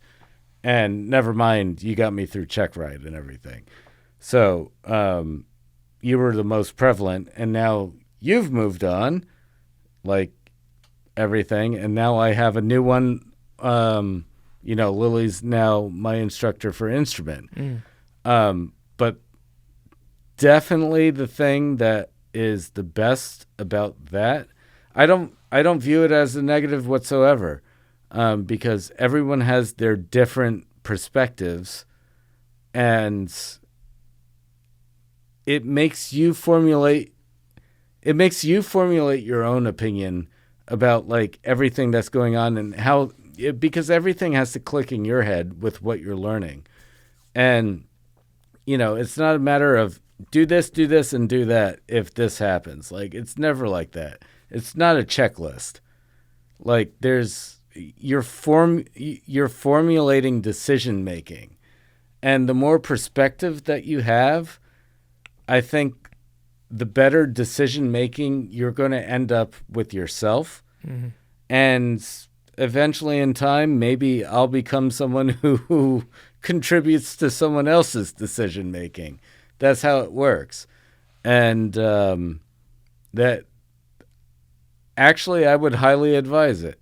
I think sticking with only one person is kind of strange, because you're going to get very regimented.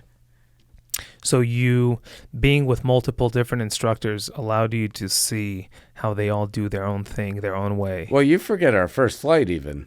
You'll never remember. What do you mean? Well, my first instructor, we were always very pattern work at Hawthorne practice area. Our first flight, somehow you recognize, okay, I know how to like take off and maneuver to a certain degree. And then you're like, take me to Long Beach. And I was like, wait. Yeah. I was like, can we do that? You're like, yeah, why not? And it was literally the first time I landed anywhere else than Hawthorne was our first flight. Wow. Yeah, I remember that. And then we went to Torrance. And I was like, okay, you're really beating this one in. And then that's when we came back and you're like, I'm not making you a Hawthorne pilot. I'm making you a pilot. Yeah, that's another thing I'm huge on. And that was big. That really made an impression. Yeah.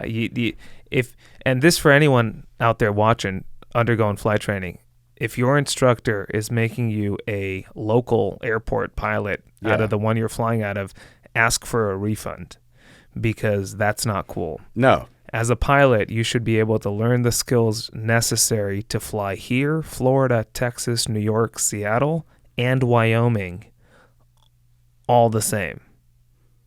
And so I love that left an impression on you. Oh, it totally did. And it was also the reason why, just it was Super Bowl Sunday. I mean, this was the best case scenario. Like, I'm a new pilot and everything. This was my friend's dumb idea because he wanted to lurk and see the Super Bowl tailgating. But of course, with Super Bowl, like Los Angeles area had a TFR like none other. A big one. Yeah, a very big one. And it started at 2:30. And so we went early in the morning, and it was my buddy who came up with the bad idea because he just wanted to lurk. But you can only go out and come in. No pattern work or anything like that. TFR. And then my other best buddy came. He was flying backseat with Wilbur, my dog. And it was the first time Wilbur got to fly. And we went to Palm Springs for lunch. Got a crew car. There you that go. with you. Your favorite new thing. Yep. Had lunch real quick. Boned it back. Wheels up at 12:30 because I wanted wheels down back in Hawthorne at 1:30, 1 hour before TFR. And the whole time I was like planning everything, making sure everything was right. But the fact of the matter was that was the first time I ever landed at Palm Springs International. Yeah. And it was with two people on the plane. 2 passengers and a pig. And your dog. Sorry, Wilbur is named Wilbur because he looks like a pig. And Charlotte's Web, you guys get it. But that degree of like confidence and everything and planning that arose from all of that training. Here's how I see it. All the money you paid for flight training is for that confidence. You didn't buy manipulating the flight controls. You could purchase an autopilot. The money you spent, that's from my humble, limited perspective as a flight instructor. The money people pay me is to instill these, I don't want to say make people confident, but if you ask me what I do, yeah, I'm a flight instructor, but that's all fancy. Here's what I truly do. I teach people how to think. And with that, that's what with your most poignant question that started this whole thing, and going to mastering, all the money I get paid is for perspective. There you go. And that's why music and aviation is intertwined like none other. Forever and ever and ever. And why I love both. Incredible. Eric, I don't think we could beat that one for an ending. I think that takes the cake for sure. Well, thank you for making me a pilot. You're welcome. You made yourself, but it's been an honor to be able to have been part of it. Because, and I mean this with all my heart, the cool thing about flight instructors, for any students listening out there, or just in general, every flight instructor at some point was a student. And it's the full circle. It's the full circle. It's the best feeling ever, too. The best feeling ever. And the coolest thing about that is when you tell me what impression I left on you or whatever, I really kind of get it, because I will never forget certain things that my flight instructor did or said or taught me. And so it's incredible. And I'm honored. I'm honored to have been able to do that with you. It's a huge thing. It's huge. It's not easy. I forget the percentage. Most people who start flight training don't finish it. Don't finish it. So, and I tell you this all the time. You made me look good as an instructor on this podcast, but I tell you this all the time. You are the prime, and have been the prime. Well, guys, we're not lying. It's official. There it is. Private pilot certificate. But you are the prime. You have been and are, I'm sure, for your instructor now, the prime example of what a student should be. You've been motivated. You always showed up and had the stuff that you needed to review or have done. And that kind of makes the flight instructor's job easier. Not that I'm, think, oh, we should look for the easiest way out, but I'm a big believer of, as an instructor, I can't want this more than my student does. It's just, it's even if it's possible, it's not right. I should never be in a situation where I want this more than you. But what you have allowed me to do for you is want it very badly because you did too. And I was able to match that motivation. And so that makes the flight instructor's job much easier because now I don't feel like I'm pulling a pony, right, by the neck.